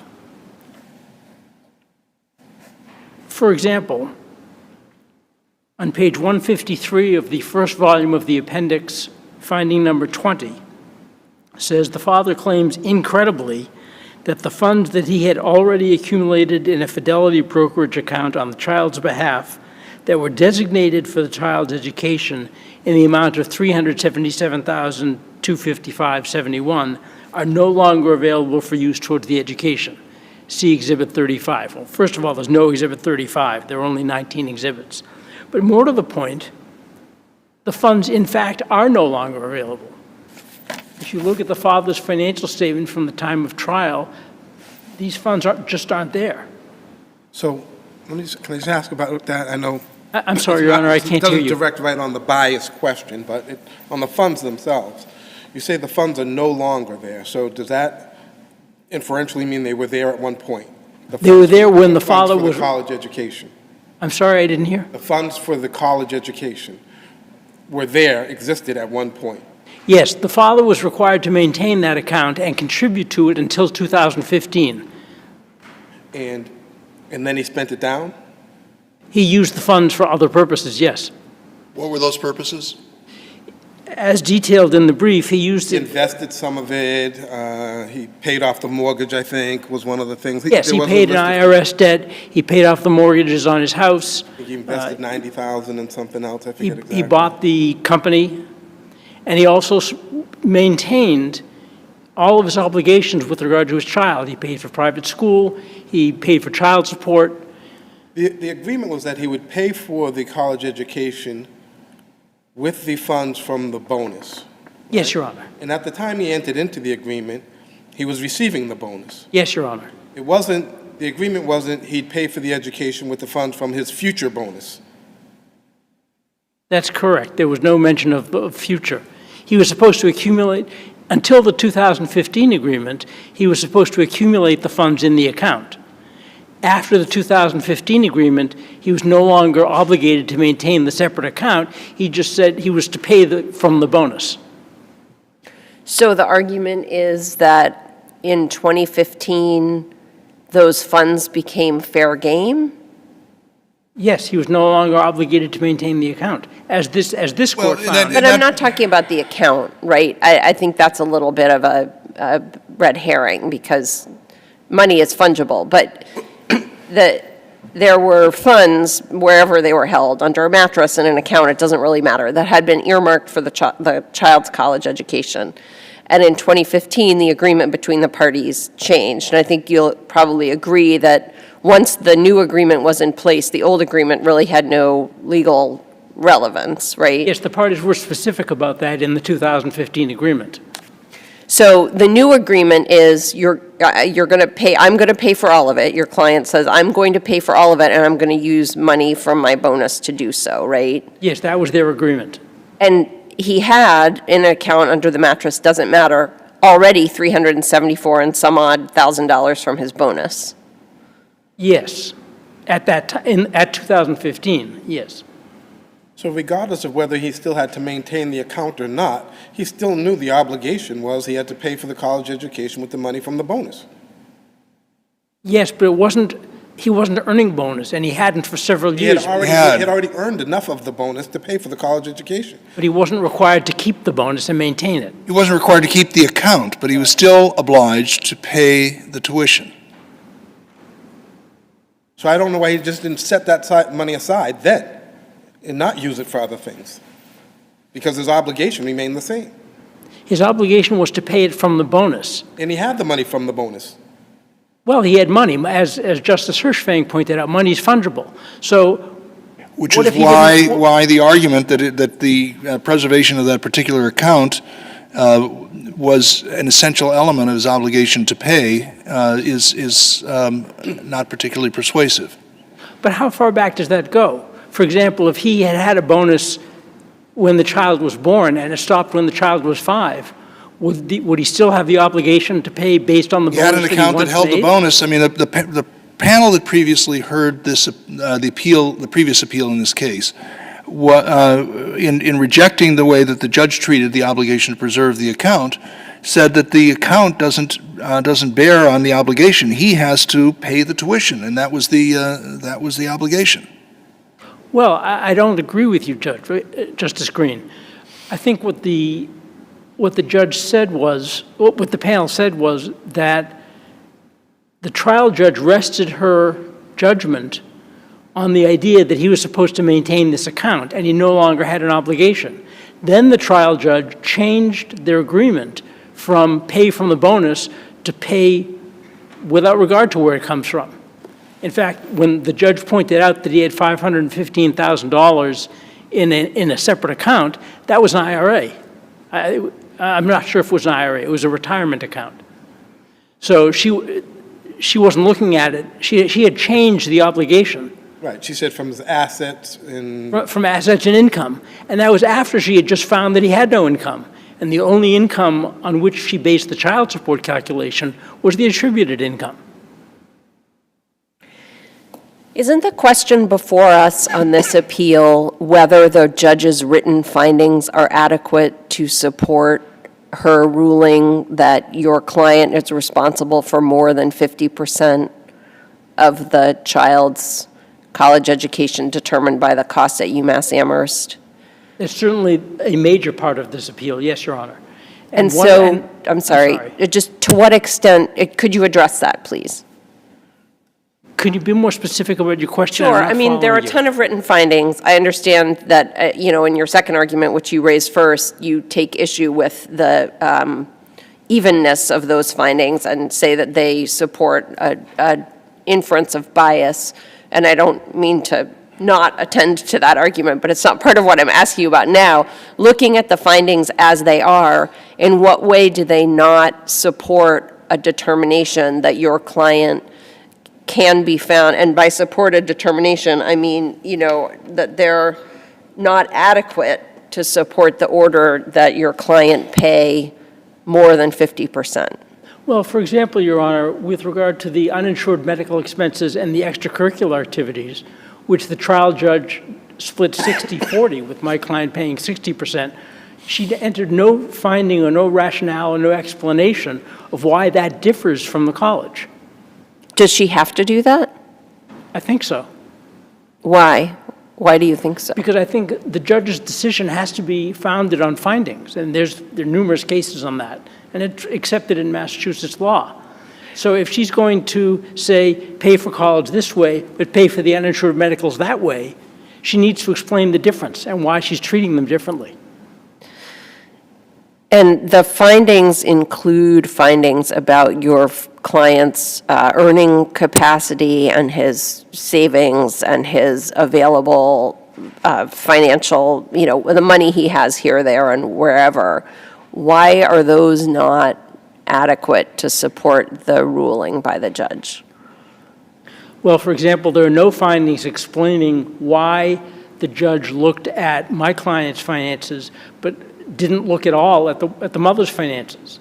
There are no findings explaining why when the judge found that my client wasn't truthful with regard to, it wasn't credible with regard to the food expenditures. There are no findings explaining why $420 a week for my client is not credible, but $400 a week on the mother's financial statement for food is credible. It's not routinely required for a judge to make specific subsidiary findings to support a conclusion as to credibility. The judge has exclusive prerogative over determining credibility of I'm sorry, I didn't hear the last part of that. So the judge has the sole prerogative to determine witness credibility. Yes, but the judge has to make findings that make apparent what she or he was thinking. Not on credibility. I'm sorry? Not on credibility. The judge can say nothing about why they determine credibility. I mean, they can say, Correct. They can offer something, but they're not required to do so. Of course, but where there is documentary evidence.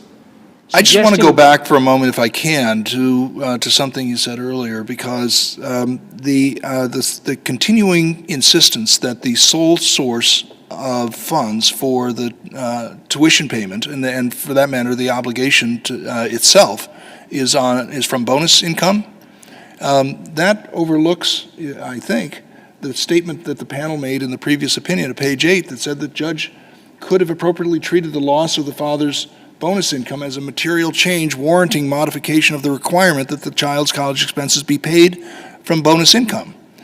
So that the panel expressly recognized that the change in the structure of the father's income, eliminating bonus income as a potential source, warranted a change in the parties' agreement, severing the obligation to pay from the source of those payments. Well, the problem is, Your Honor, that the first thing she did was deny the modification on her, on the first amendment. That's why it went back. And we went back. That's why it went back. And the panel gave direction that, in my view, expressly negates the argument that you're pressing here that the sole source of available payments for the obligation to pay is from bonus income. I'm talking about after that. The judge looked at the appeals court opinion and then, taking that into account, said, okay, I'm going to deny your complaint for modification.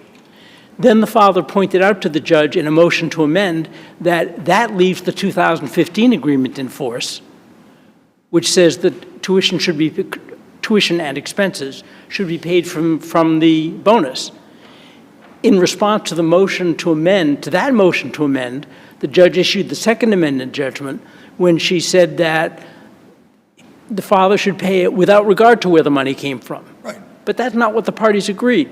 And in the first panel... But the panel previously said that what the parties agreed is a change to that is warranted by a material change in circumstances. But the panel also said that when there's an agreement, even if it's not an independent agreement, even if it's merged into the judgment, the trial judge should also look at what that agreement provided and take that into account. That was in the first panel.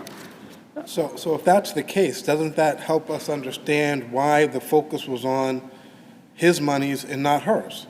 Because the agreement was he would pay for the college education, not her. Well, I'm sorry, were you finished, Your Honor? I am. The agreement, Justice Desmond, was not just that he'd pay for the college education, but that he would pay for it from his bonus. And that was from the time the child was born, that was their agreement. But we're not looking at that early part. We're just looking at 2015.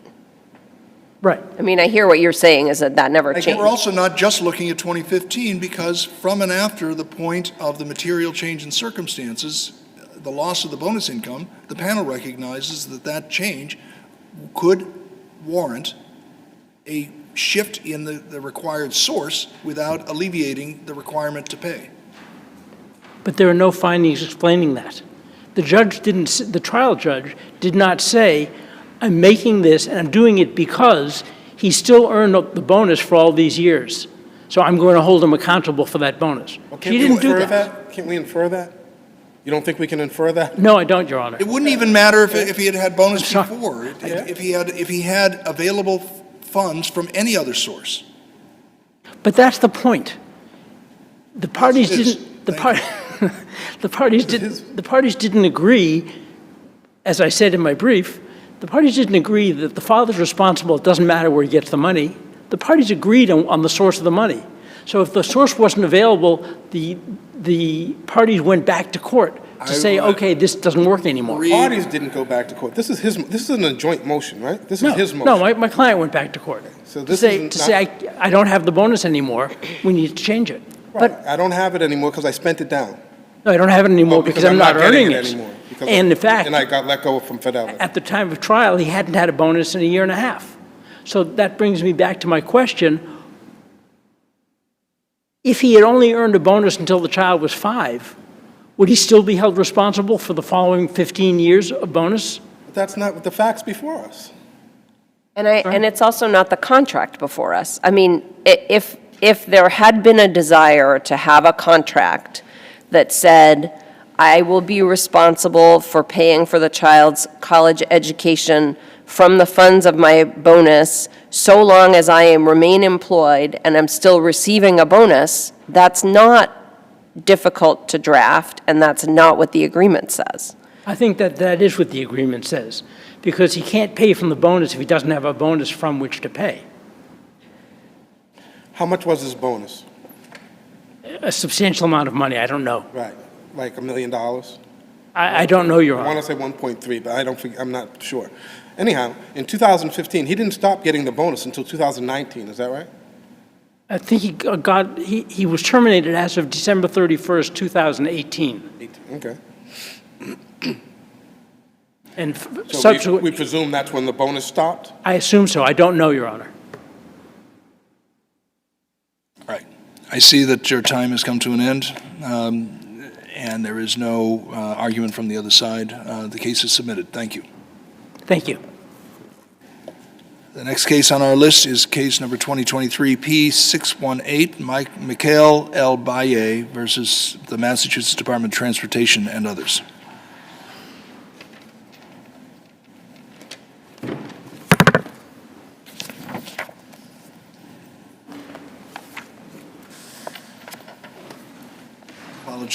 Apologize if I mispronounce the name. Yes, MIKHAEL El-BAYEH, appellant pro se. Thank you, Your Honors. I'd like to begin by addressing the procedural posture of this case, and then move on to discussing the broad, far-reaching implications of this litigation.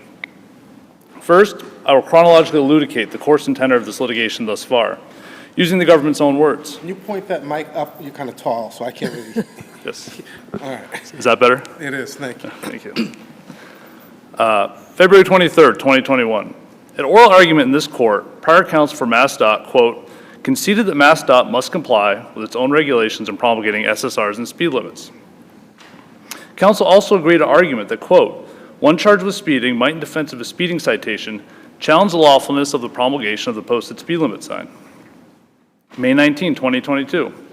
At a CMVI motion hearing in the district court, intervening counsel for MassDOT stated, quote, I note that Mr. El-BAYEH has a civil action that's pending in the Middlesex Superior Court with the identical issues here, saying that the DOT did not follow its protocols and regulations in setting the speed limit. And that may very well be the proper form for that question. A simple civil motor vehicle infraction appeal is not the form for that. July 25th, 2022. Counsel serves and ultimately files his state defendant's motion to dismiss the amended complaint over 2 months after the CMVI motion hearing. In a supporting memorandum, he stated, quote, Mr. El-BAYEH does not argue in this direct appeal of his citation that SSR number 7659 was invalidly promulgated. Counsel further stated that dismissal was warranted because, quote, there is another, more definite remedy to plaintiffs aggrieved by speed regulations, challenging individual citations in traffic court. February 16, 2023. At the Rule 12 hearing, counsel, reversing course from his paper, stated, quote, I would like to emphasize that we don't come back yet again if we win solely on standing. I would like to also ask the court to rule on the merits. Given these concessions, representations, and waiver, it is perplexing that we're here on appeal from allowance of a motion to dismiss. It would appear that everyone is in agreement, a merits determination to declare and clarify in the Superior Court the respective rights and obligations of the parties is appropriate. Subject matter jurisdiction is not a seriously contested issue here, and in fact, the government is stopped from contesting it. And yet, in spite of the government's brazen shell game, the Superior Court, in effect, sua sponte dismissed the complaint without legal grounds to do so. Instead, I should have had the government's answer a year and a half ago and proceeded from there. Vacatur and remand is clearly warranted here to correct the erroneous dismissal of the complaint.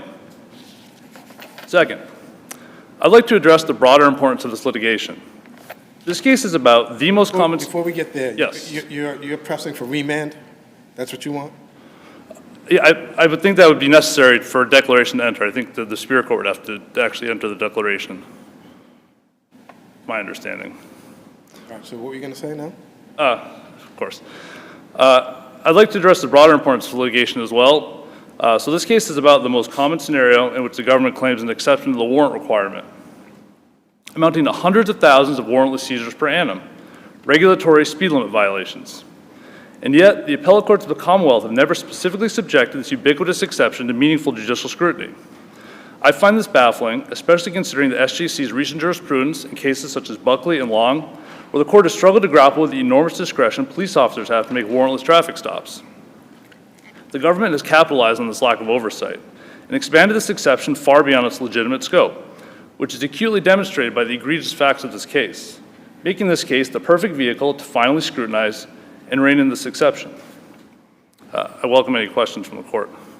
Yeah, when you're talking about the requirement of a traffic engineering study in order to set a speed limit, you refer, I think, unless I'm in the wrong spot in your brief, to 2017 MassDOT procedures. Correct.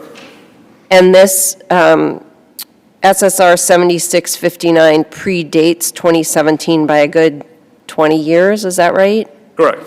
So is it your position that the 2017 MassDOT procedures require the Massachusetts Department of Transportation to reset the speed limits on all of the roads in the Commonwealth by using engineering studies? So I think the procedures, they define what a regulatory speed limit is.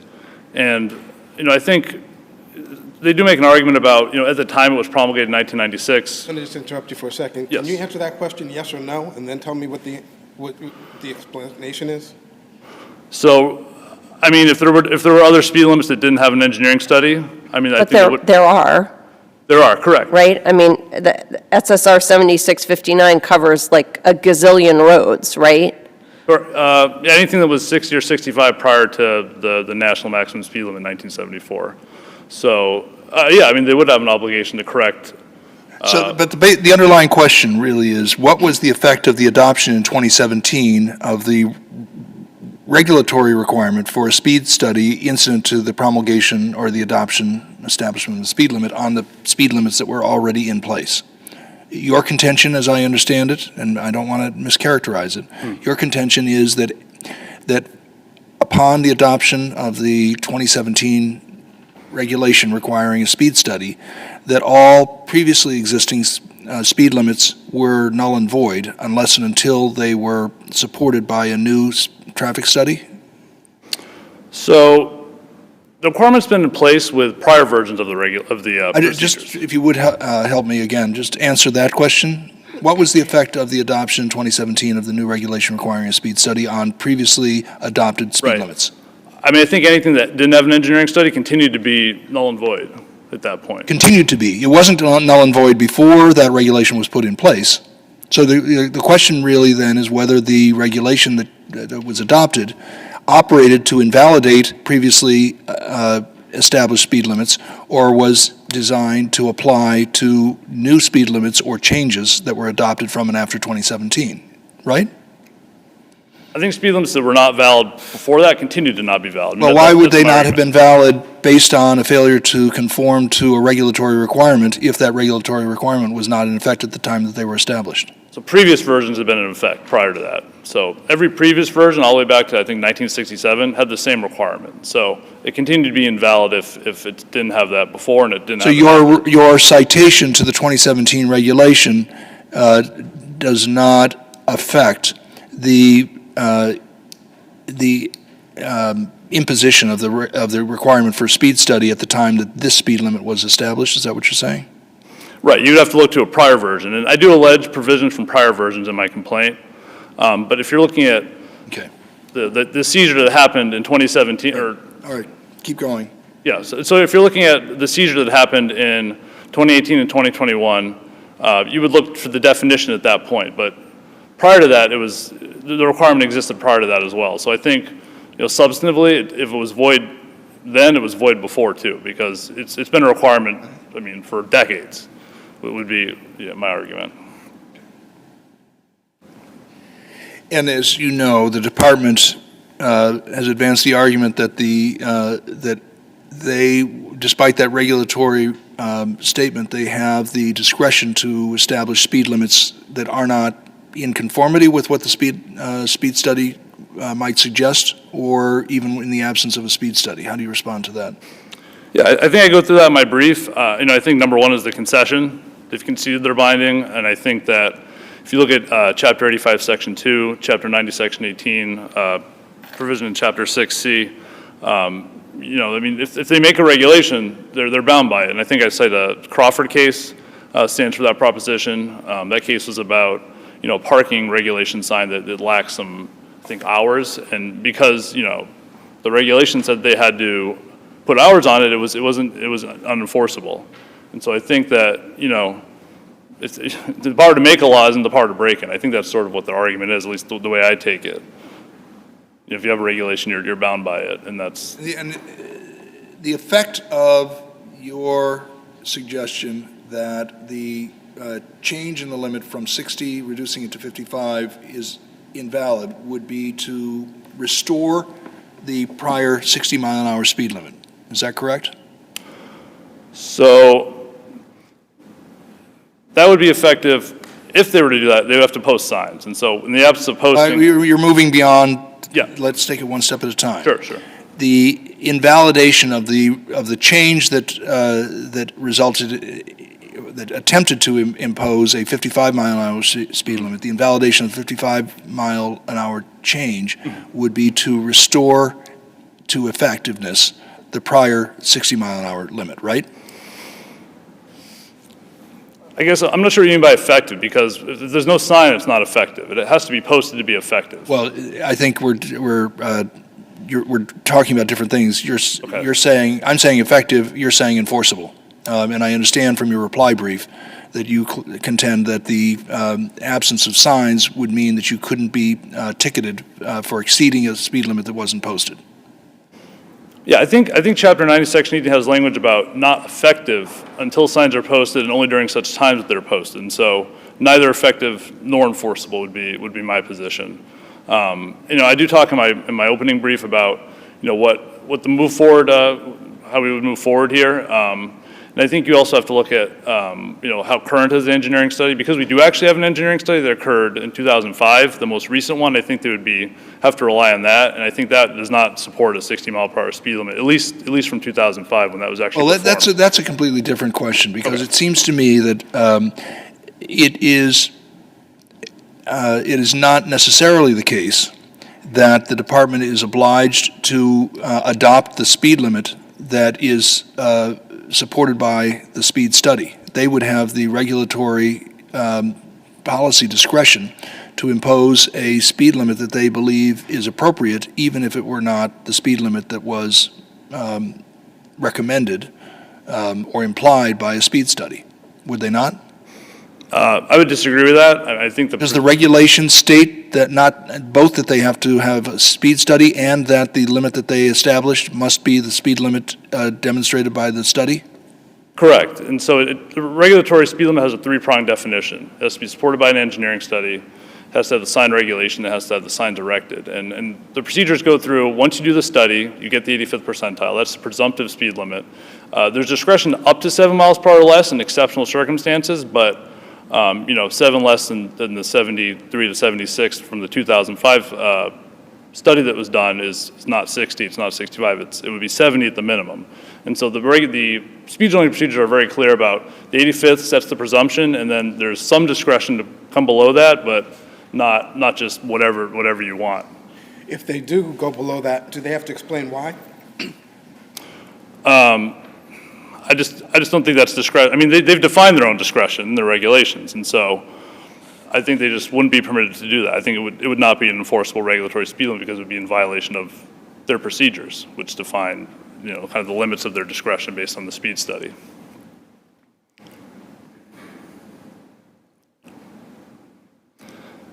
See, I only have a couple minutes left. I'm happy to answer any other questions. And if not, I'd rest. Seeing none? Okay. We'll hear, I gather, first from the department.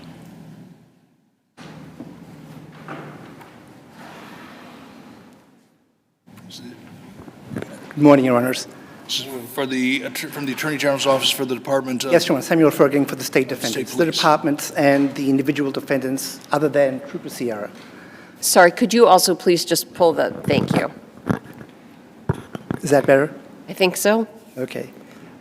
Before I go into the heart of our argument, I'd like to clarify a few definitional issues and parameters about this case. The first one is that in Massachusetts, under Chapter 90, Section 17, the default speed on a divided lane highway such as Route 3 is 50 miles an hour. And a speed limit in excess of that is only allowed if there has been a special speed regulation that has been promulgated. Secondly, the 2017 standards to which Mr. El-BAYEH referred and which we have been discussing is not a regulation. It is a guideline that follows on and is parallel to, in many respects, the federal MUTCD, and therefore it does not have the power of a regulation. Now, the SSR 7659, which is applicable here, is a regulation, and that regulation established the speed, I should correct, confirmed the 55 mile per hour speed limit on Route 3. And the reason why I say confirmed is that, as my brother laid out in his amended complaint, rather Mr. El-BAYEH, the process was that the prior special speed regulation 321, which was in 1966, created a 60 mile an hour speed limit. In 1974, there was federal legislation that created a mandatory national highway speed limit of 55 miles an hour, which of course applied to Massachusetts. Therefore, as of 1974, Route 3 was signposted, as were all other highways of Massachusetts, at the speed of 55 miles per hour. In 1995, in November, that federal legislation was repealed, and that led the department on an emergency basis to promulgate a new regulation to allow for continuity and validity of the existing speed signs. So what we have here is an anomaly. Normally, under Section 18, the department may create a special speed regulation to establish a new speed, but that new speed only becomes effective once the speed sign is posted. In this case, the department was trying to maintain an existing valid speed on the highway of 55 miles an hour to avoid the lacunae that would result if it didn't do so. Because if it didn't create that regulation, then automatically SSR 321 would come into effect, but the signposting on the road would not match the actual speed that was allowed. So if that happened, which would govern? So in that case, again, the speeds would govern, and I would like to draw your No, which one? Because Mr. Oh, El-BAYEH, the speed sign would govern. so the speed limit in theory would be 60, but as posted, it's 55. And so if someone were going, say, 57, that person could be ticketed for speeding. That's correct, Your Honor. Unlikely, of course, the way the police work, but that would be the case. And I'd like to draw the court's attention to an additional point, and that is that in the last year, Section 18 has been amended. And in that amendment, it states, among other things, that if the department, if there's a rescission by the department of a special speed regulation, then Chapter 17 applies once the speed sign has been taken down. So in a way, what the amended statute does is affirm in writing what in practice would be the case anyway. Because under Chapter 17, under Section 17, the default speed is 50. If there's an invalid And more than that, under Chapter 18, the speed limit established by a regulation isn't valid until there's a speed sign in place. So the speed sign in place is presumptively valid unless and until it's removed and either replaced by another speed sign, by a regulation, in which case that new speed is valid, or it's not replaced, in which case the 50-mile-an-hour presumptive speed comes into effect. So here we have a situation where, as in the first case, there's no standing, because even if... Let me ask you this. I want to interrupt you for a moment, please. So if Mr. El-BAYEH doesn't have standing, who does? Who has standing to challenge it? Someone would have standing to challenge it if they were in fact injured. But no one, it's hard to imagine a situation... Injured in what way? Injured in what way? Injured by incurring a fine or that they would not otherwise incur if in fact the speed limit was invalid. And that is a very unlikely case in this scenario, because the speed limit put in place by the special speed regulation is higher than the default speed. Right, and because the speed limit that was put in place was not supported by the engineering study. And so do you get to just say, well, we have discretion, and so we elected not to do that? And if that's the case, who gets to challenge it?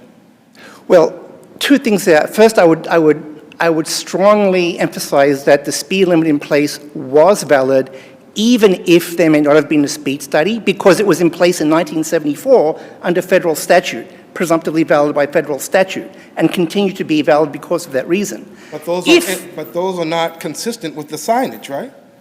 No, they are. The speed signs are 55. They have been 55 since 1974, haven't changed. And that was the reason for the special speed regulation at issue, to maintain that continuity on the presumptive validity of the federal speed limit that had previously been established. So who would get to challenge it? Who would have standing?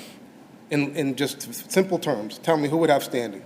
I don't know, Your Honor, because I can't see a situation where anybody would... Nobody would have standing to me. No, well, why would someone have standing for something where there's no harm? Why would you challenge something when there's no harm involved and where the limits of the speed... That sounds like a circular argument to me. He's saying he's harmed Yes. because he's required to go a certain speed limit that is not consistent with an engineering study according to your own regulations, and you're saying, well, you don't have standing to challenge it. Well, He's been ticketed twice. Well, first of all, we don't believe that it's inconsistent with the regulations, because while the regulations now, not regulations, I take it back. Again, this is not a regulation, it's a guideline. Okay. While the MUTCD guidelines and the Massachusetts cognate of those guidelines do require that a speed study be made, and in fact a speed study was made subsequently, there is not a requirement that the speed limit be at the 85th percentile mark. And I'd like to draw the Court's attention to page 372 of the record, which again is an analysis of the speed studies made by MassDOT in 2005 and 2010, and that Mr. El-BAYEH actually adverted to in his brief and in his complaint. At that page, the junior engineer who conducted the study concluded that while they recommended, and again, recommended a general speed of 65 miles an hour, there were parts of the highway in which 55 miles an hour would be a better speed limit because of ramps and so forth. And most significantly, they reviewed an accident study which compared the accident rate on Route 3 compared to the accident rate on similar highways. At the 55 mile an hour speed limit, the accident rate was half that. Who has standing? Who has standing? Yes, that's my question. Who I has do not standing? believe that anyone has standing under these circumstances, Your Honor. If indeed, if there was a case where the speed limit that was established was lower than the default speed limit, and the person was ticketed under those circumstances, they would have standing if there wasn't a proper traffic study. But here... So under these circumstances, nobody has standing? I cannot conceive of a situation where that would be the case, because 55 miles per hour was a valid speed limit, and it's in excess of the presumptive limit of 50. So everybody... That seems to conflate the question of standing with the merits of the question. Well, only because there's no standing requires that there be harm. And there can be no harm if the speed limit established by the regulation is actually higher than the presumptive statutory limit. Any speed limit higher than 50 miles per hour on Route 3 is purely at the discretion of the department. The department may create a higher speed. It does not need to. It did choose to do so, If but it doesn't, twice. does it have to do it per any regulations? No. No, there's no regulation requiring it to establish a higher speed limit than 50 miles an hour. And that's under, again, Chapter 90, Section 17. That is a presumptive speed limit for any unsigned posted thing, any used highway, unless they pass an SSR, a special speed regulation, with a different speed limit, which is what they did. Thank you. We'll hear from counsel for the defendant, Sierra.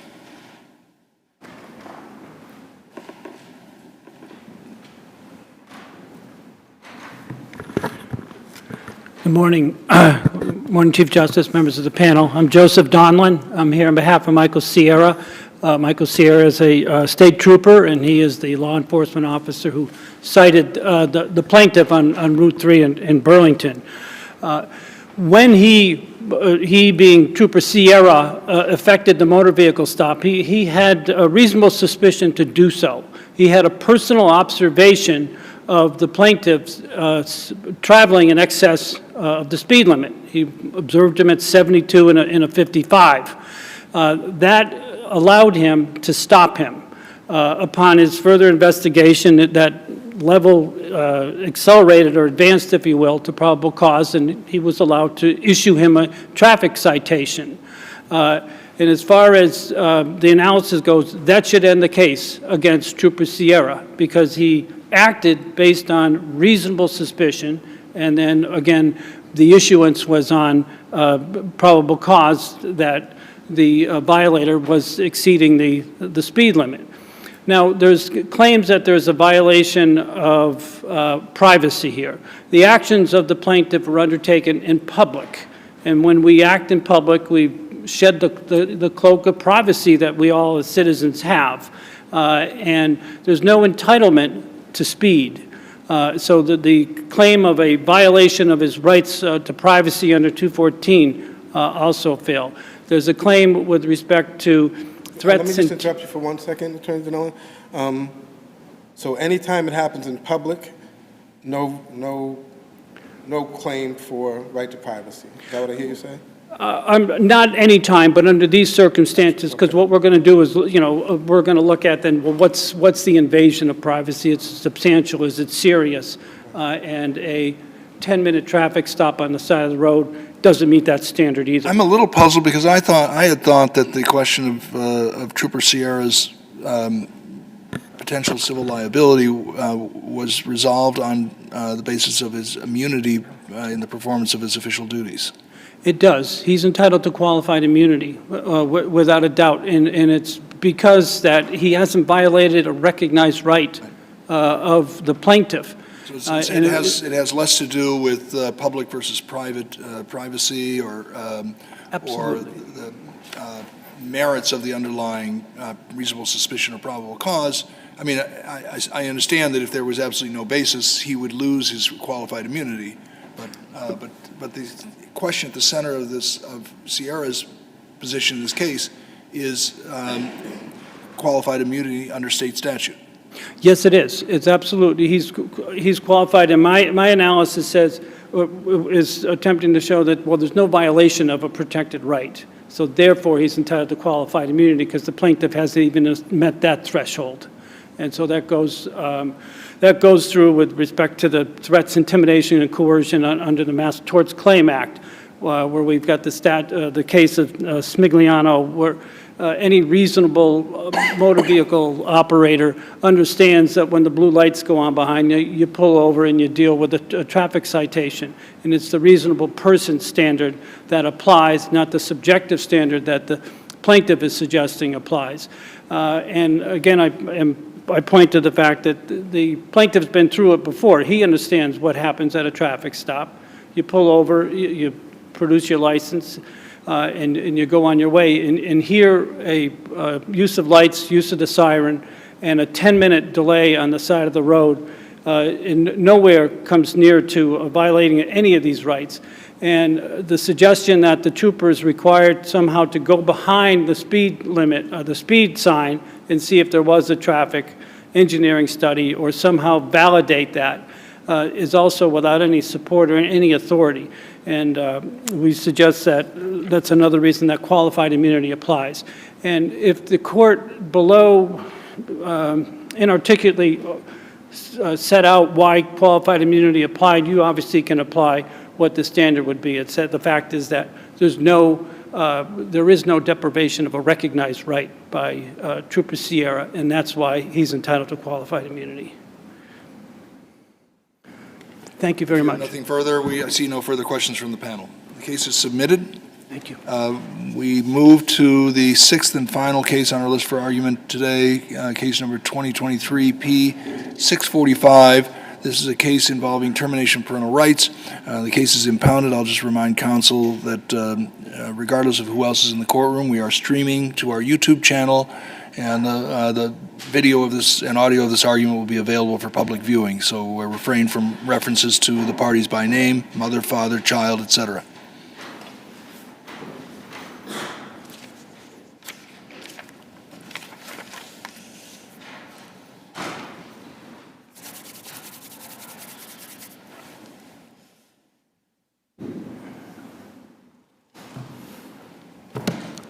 Good afternoon, Your Honors. It's hard to tell, but good afternoon, Mr. Yanoff. My name is Warren Yanoff. I represent the father of the child L in this case. The trial court erred in terminating my client's parental rights, and this started because the department really did not only offer him appropriate services, but from the time of removal, their basis was erroneous. This was a child who was born in 2020. Custody was given to my client. He was living at the time with his mother. There were no issues, there were no incidents. What had occurred was an alleged incident of domestic violence between mother and father. However, when you look at the police report and you listen to the reports of mother and father, he was not present. The cause for removal didn't exist in terms of him. And so the removal itself should never have occurred. Once that occurred, the problem is he was 18 years old at the time. When the child was born, he was 17. But again, there had been no issues. The social worker testifies that there were no programs that in the Commonwealth to help a young father learn to parent the child. Notwithstanding that, there were no issues in that arrangement. The department says, and the judge finds, that he didn't comply with services. Well, some of the services were unavailable. He couldn't do the parenting partner program because they changed the goal to adoption, and that had to be, to do that program, you had to have a goal of reunification. Were the domestic violence services available? There was a referral to the, I believe, the intimate partner program, but that was going to take a long time, according to, but he had already taken. Domestic violence services available? In the record, it doesn't appear. He had indicated he had signed up for some right during about 3 months or so before trial. He had taken domestic violence, or anger management, I should say, while he was in DYS, but during the time that he had the child, there was an acknowledgement in the foster care reviews that he wasn't doing all the services, wasn't doing that, but there was no issue in the parenting. There was no, the domestic violence. Was he resistant to taking domestic violence courses? I ask about domestic violence because that seems to be a central issue in the relationship between father and mother. And so I'm asking you specifically, was he resistant to doing domestic violence classes? I would say, I wouldn't say he was resistant. I think he felt that he had taken courses, and the ones that they had offered were not available during this time period, being during the pandemic and things of that nature. He started one, as I read the record, and was in that process. So he wasn't really resistant. But I think we have to deal with this child never witnessed any of the domestic violence between mother and father, if there were any. And again, his testimony, mother's, is that it was not physical, it was more anger, yelling, and things of that nature, not to that. They weren't living together. There was nothing, the social worker said, that he would... Mom suffered some serious injuries, it appears, arguably at the hands of father. She took out a restraining order against him, right? Yeah, she filed it and then... Mother's credibility, with all due respect, with regard to that, is not necessarily that credible. But when you look at the incident on her, he was not there.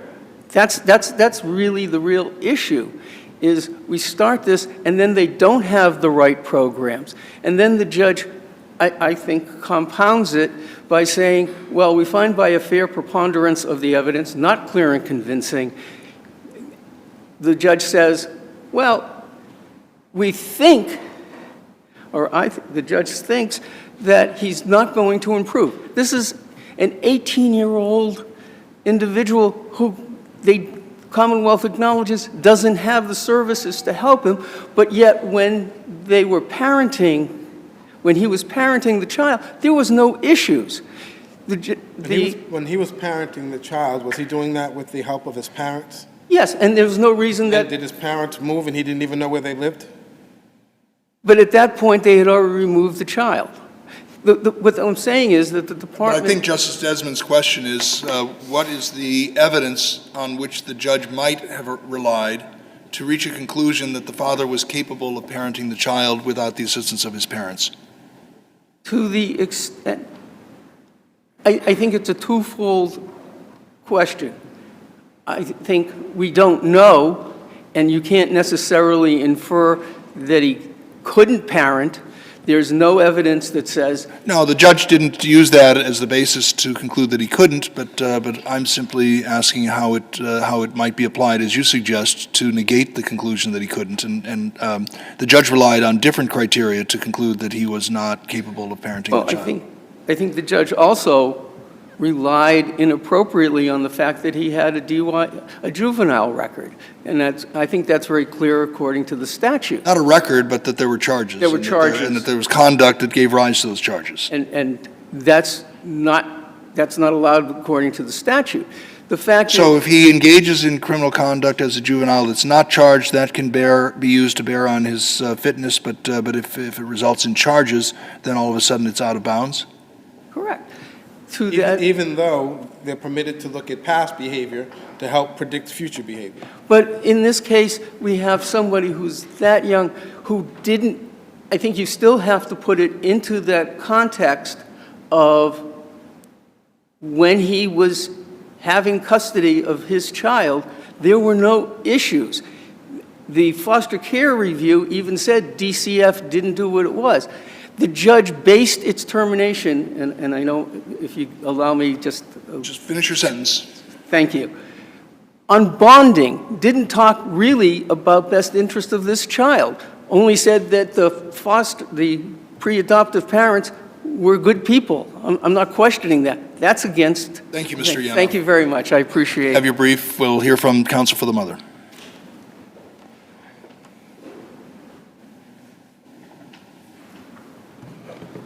Good afternoon. May it please the court, my name is Alan Campbell and I represent the mother in this case.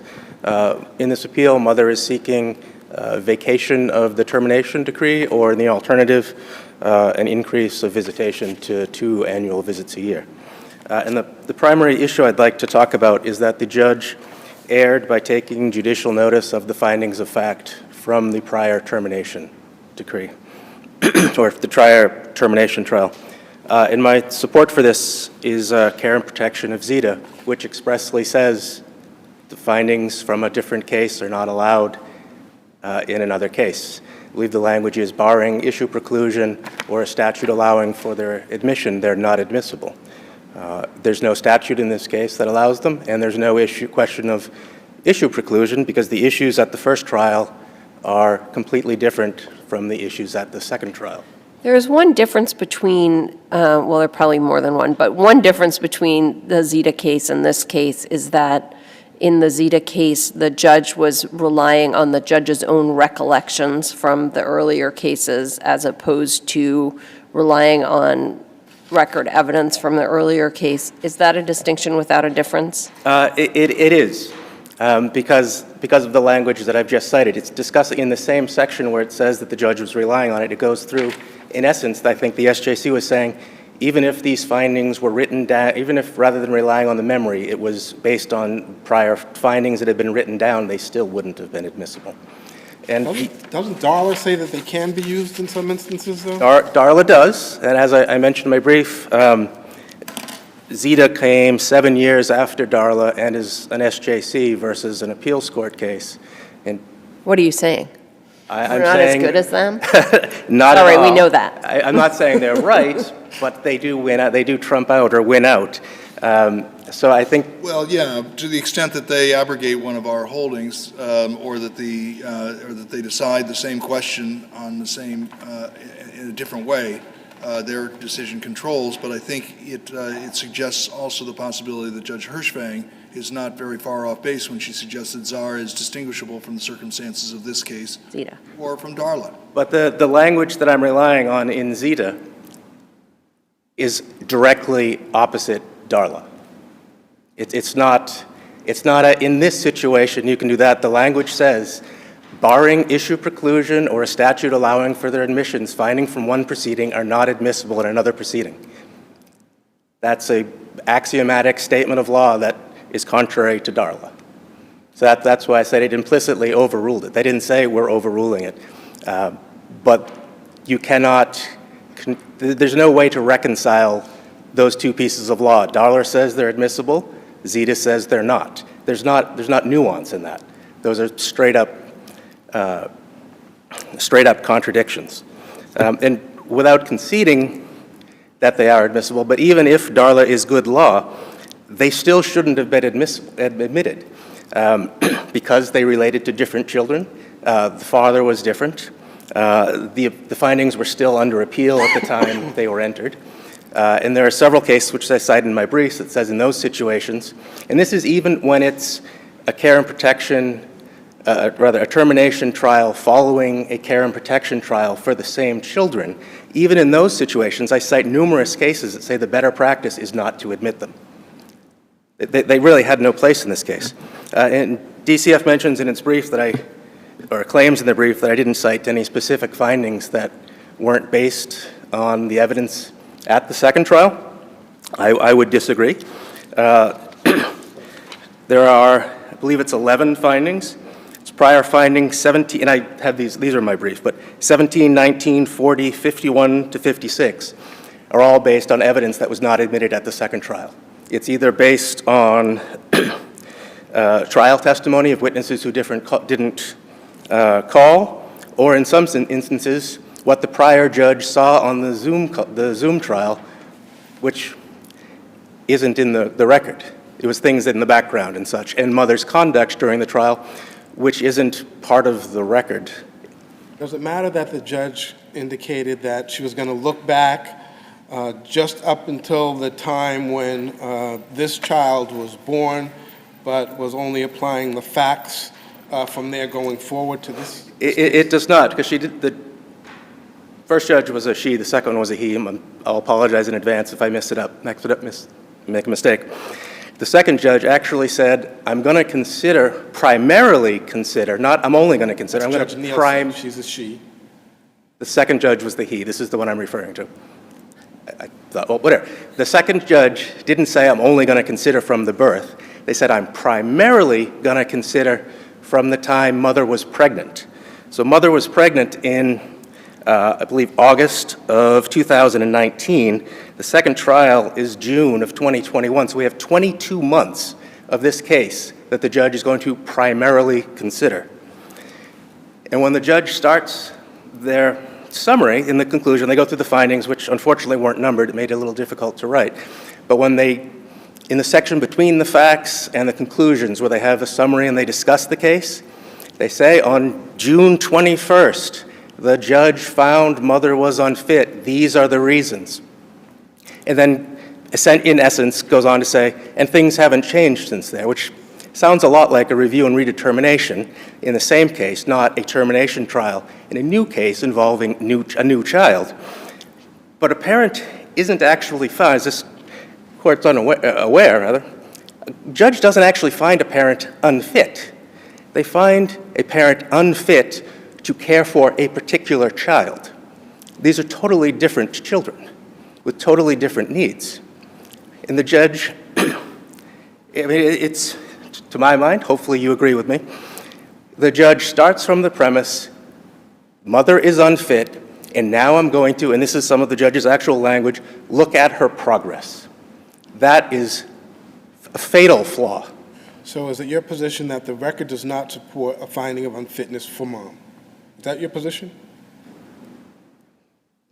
My position is that it was a legal error requiring reversal to admit these findings. But yes, I also do believe that if you look at all of the evidence in the case, even including the prior findings, that there isn't a sufficient nexus between mother's conduct and risk of harm to the child. The mother was never given an opportunity to parent this child. Mother's conduct and best interest of the child. Well, I don't even think you should be getting to best interest, because the first question is whether mother is fit, and if she's fit, that's the end of it. I believe she actually is fit, and that there isn't a nexus.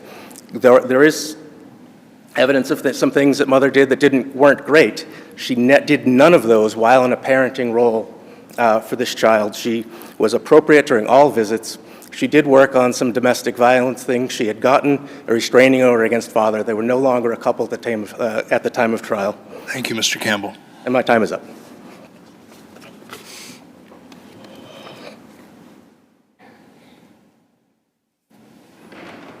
The department? Yes, Your Honor. May it please the court. My name is Aaron McChris on behalf of the Department of Children and Families. In this case, there was overwhelming evidence before the trial court of domestic violence, of substance abuse, and other instabilities that undermined both father's and mother's parental fitness. And there's no basis on appeal to disturb the trial court's evaluation of that evidence. Well, let's set that aside for the moment and examine some of the particular claims of error, starting with the one that we were most recently discussing, the question of the use of findings and or evidence from a prior proceeding in support of the decision in this case. Yes, Your Honor. As the court pointed out during opposing counsel's presentation, this case is essentially on all fours with Darla. There's really no question about that. But what about Zita? Well, the question as to whether Zita overruled Darla, the answer is no. Well, let's set aside for the moment the question of what Darla said and look at what Zita has to say about what the judge did in this case. Does what the judge did in this case comport with the holding of Zita? Yes, Your Honor, and I'll make 2 points in response to that question. First, Zita didn't purport to affect any change in the law. It was addressing a very narrow factual situation that just isn't present here. And that is, the same judge was presiding over two separate sets of proceedings and essentially just relying on what that judge had privately learned during the prior proceedings. I forget the exact language from the opinion, but it said something to the effect of the difficulty of this case is the commingling of the facts between the first proceedings and the second. Some of that was in evidence in the later proceedings, some of it wasn't. But Your Honors, to put this in context, and I think to understand what's really going on with Zita, and this is the second point that I alluded to, it didn't overrule adoption of Frederick. Adoption of Frederick is another Supreme Judicial Court opinion that precedes all the other cases that we're citing. Darla was only applying adoption of Frederick, which said itself it is proper to consider findings and evidence from earlier proceedings in later proceedings. Now, what that court did change, what Frederick did change was whether those findings have preclusive effect. And this is explained in adoption of Isabel, one of the primary authorities on which Mother relies. Essentially, Frederick says those findings are no longer have preclusive effect, but as long as the test for issue preclusion is satisfied, that they're material and relevant, and that there was an adequate incentive to litigate, then it's appropriate to consider them.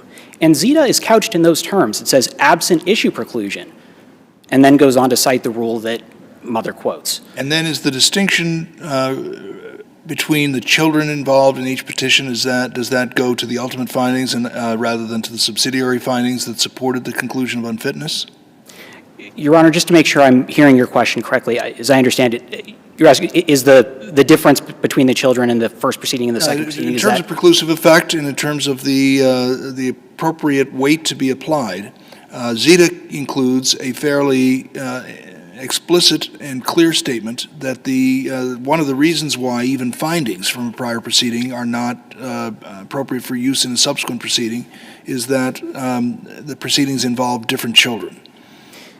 And the fitness to or capacity to parent a child is dependent on the circumstances of that child, as you well know.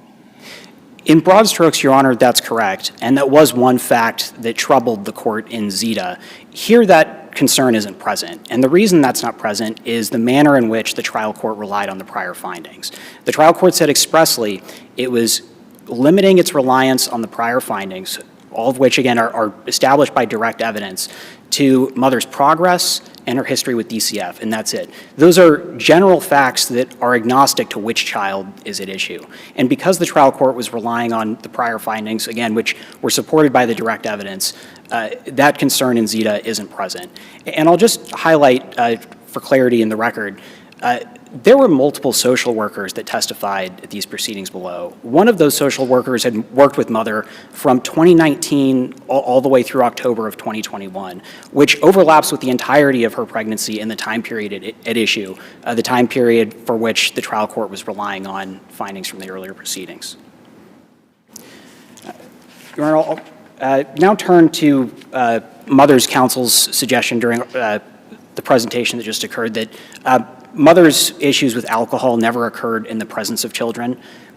The law on nexus doesn't require that there's any direct injury to the child or that problems with substance abuse are exhibited in the presence of the child. The question is just whether those issues undermine a parent's fitness or their ability to parent. Here, there was ample evidence in the record that Mother had substance abuse problems, primarily alcohol, that undermined her ability to parent, including that she was hospitalized for alcohol poisoning at one point and became so combative during that incident that she needed to be sedated, both by the paramedics at the scene when she was picked up and again later at the hospital.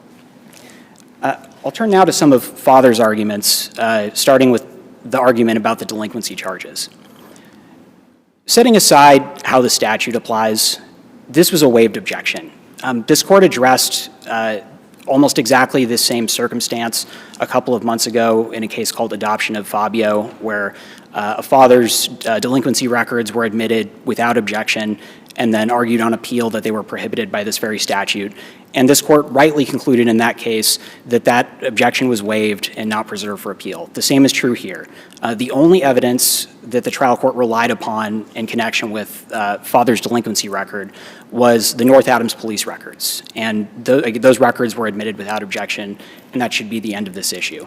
Can I ask you another question about the father's record? The judge included in the rulings something about, and I'm going to get the words wrong, but that the father had an adult record.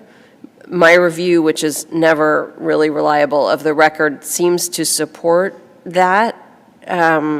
What are we to make of that? First of all, is that right? And second, if so, what do we do with that finding both it's easy to say, well, and I'm sure you will, if you disregard it, there's still enough there, but it also indicates sort of a carelessness with the record that I wonder what you say about. Yes, Your Honor. I think that statement in the opinion would be more troubling if it referred to convictions or something more specific. I think in context, what the trial court clearly had in mind was the regular police involvement in father's life, as is discussed in the briefing extensively. The police were called for reports of domestic disturbances 4 times in a period of 6 months. In one of those incidents, mother obtained an abuse prevention order against father. That, I think, is what the trial court had in mind when it referred to his adult record. And beyond that, again, to emphasize the point that you just made, even setting that aside, there was ample evidence in this case of domestic violence and other issues undermining father's parental fitness.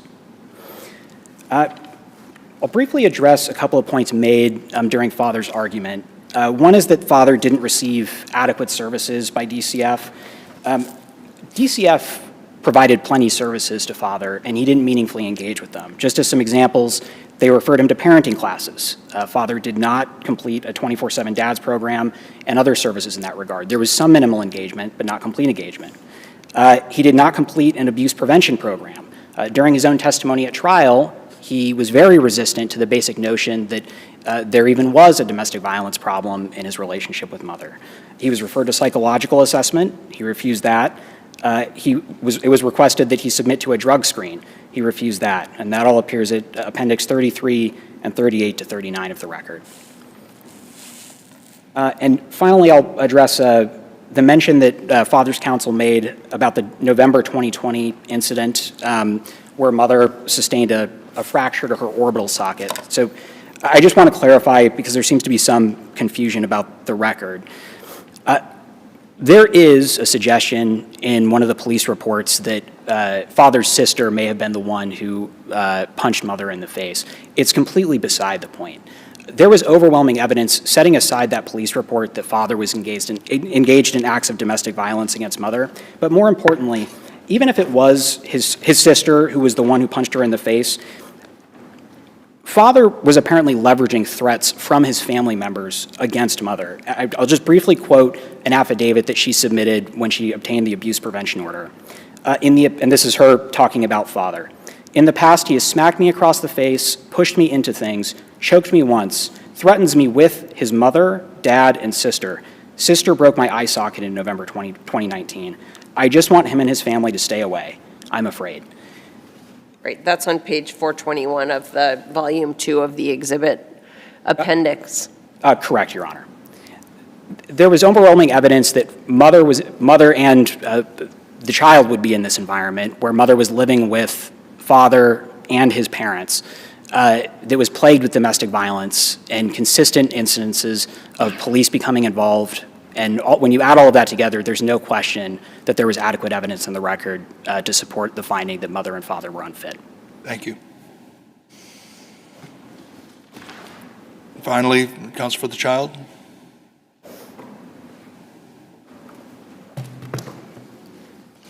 Good afternoon, Mr. Chief Justice. Good afternoon, members of the panel. Eric Beal on behalf of the child. The court's judgment and orders finding both mother and father unfit and the decrees terminating parental rights should be affirmed. There was, I would submit, overwhelming evidence of unfitness for both parents, and principally, as Justice Desmond asked about earlier in this argument, the uncontested evidence of domestic violence that spanned a period of several months following the birth of the child through removal. And specifically related to one of the incidents in which mother sustained an eye injury. When the court investigator interviewed the mother had counsel present, mother admitted that she may have said that the father was the one who hit her and caused the injury. And I would submit that that's conclusive and supports the court's findings on that issue. With respect to the questions related to father's participation in the service plan, there was testimony from the father and social workers that he refused domestic violence services. Father testified he didn't need any services, and he testified that the police reports regarding domestic violence were false. He testified that the police reports regarding his intoxication as a minor were false reports, and he, in fact, at some point refused to communicate with DCF on the rationale that last time they communicated with DCF, the child was removed, so he wasn't going to communicate with the department anymore. And with respect to mother, again, there's the uncontested evidence of domestic violence as to unfitness, but also mother's substance abuse diagnosis, which is uncontested, and mother simply did not address those issues. And father essentially said, well, that's mother. If she wants to drink, you know, she's an adult, she can drink. Mother did participate in a domestic violence program, but did not prepare a safety plan, and throughout trial denied that there was domestic violence occurring, and that, as the court found, undermined mother's credibility with respect to the domestic violence issue. What do you say to mom's housing stability? Yes, Your Honor. The significance, I would argue, is the housing was not the lack of a lease necessarily, or even that the nature of this physical space, let me say, but that the housing was owned and controlled by the father's parents. It was a duplex. The other unit was occupied by father's sister, who mother had said in her affidavit was an abuser. And so that is, as far as having safe housing for a toddler, I would submit that that was the principal issue. Mother had also stated that father's family had chased her down the street at some point, and that she had produced a taser to defend herself. So these are the people who own the housing, control it, and her neighbors, and father is living across the street. So that, I think that's the principal issue with housing on that issue.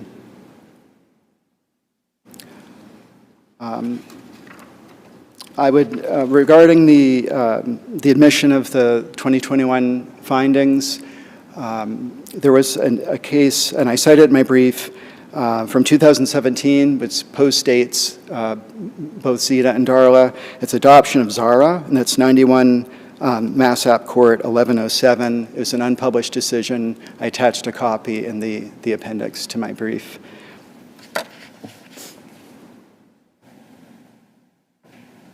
If there are no further questions, I would rest on my brief at this point and ask that the underlying orders and decrees be affirmed. Seeing no questions, thank you. Thank you all for your argument. The case is submitted. That concludes our session for today. We are adjourned. Thank you.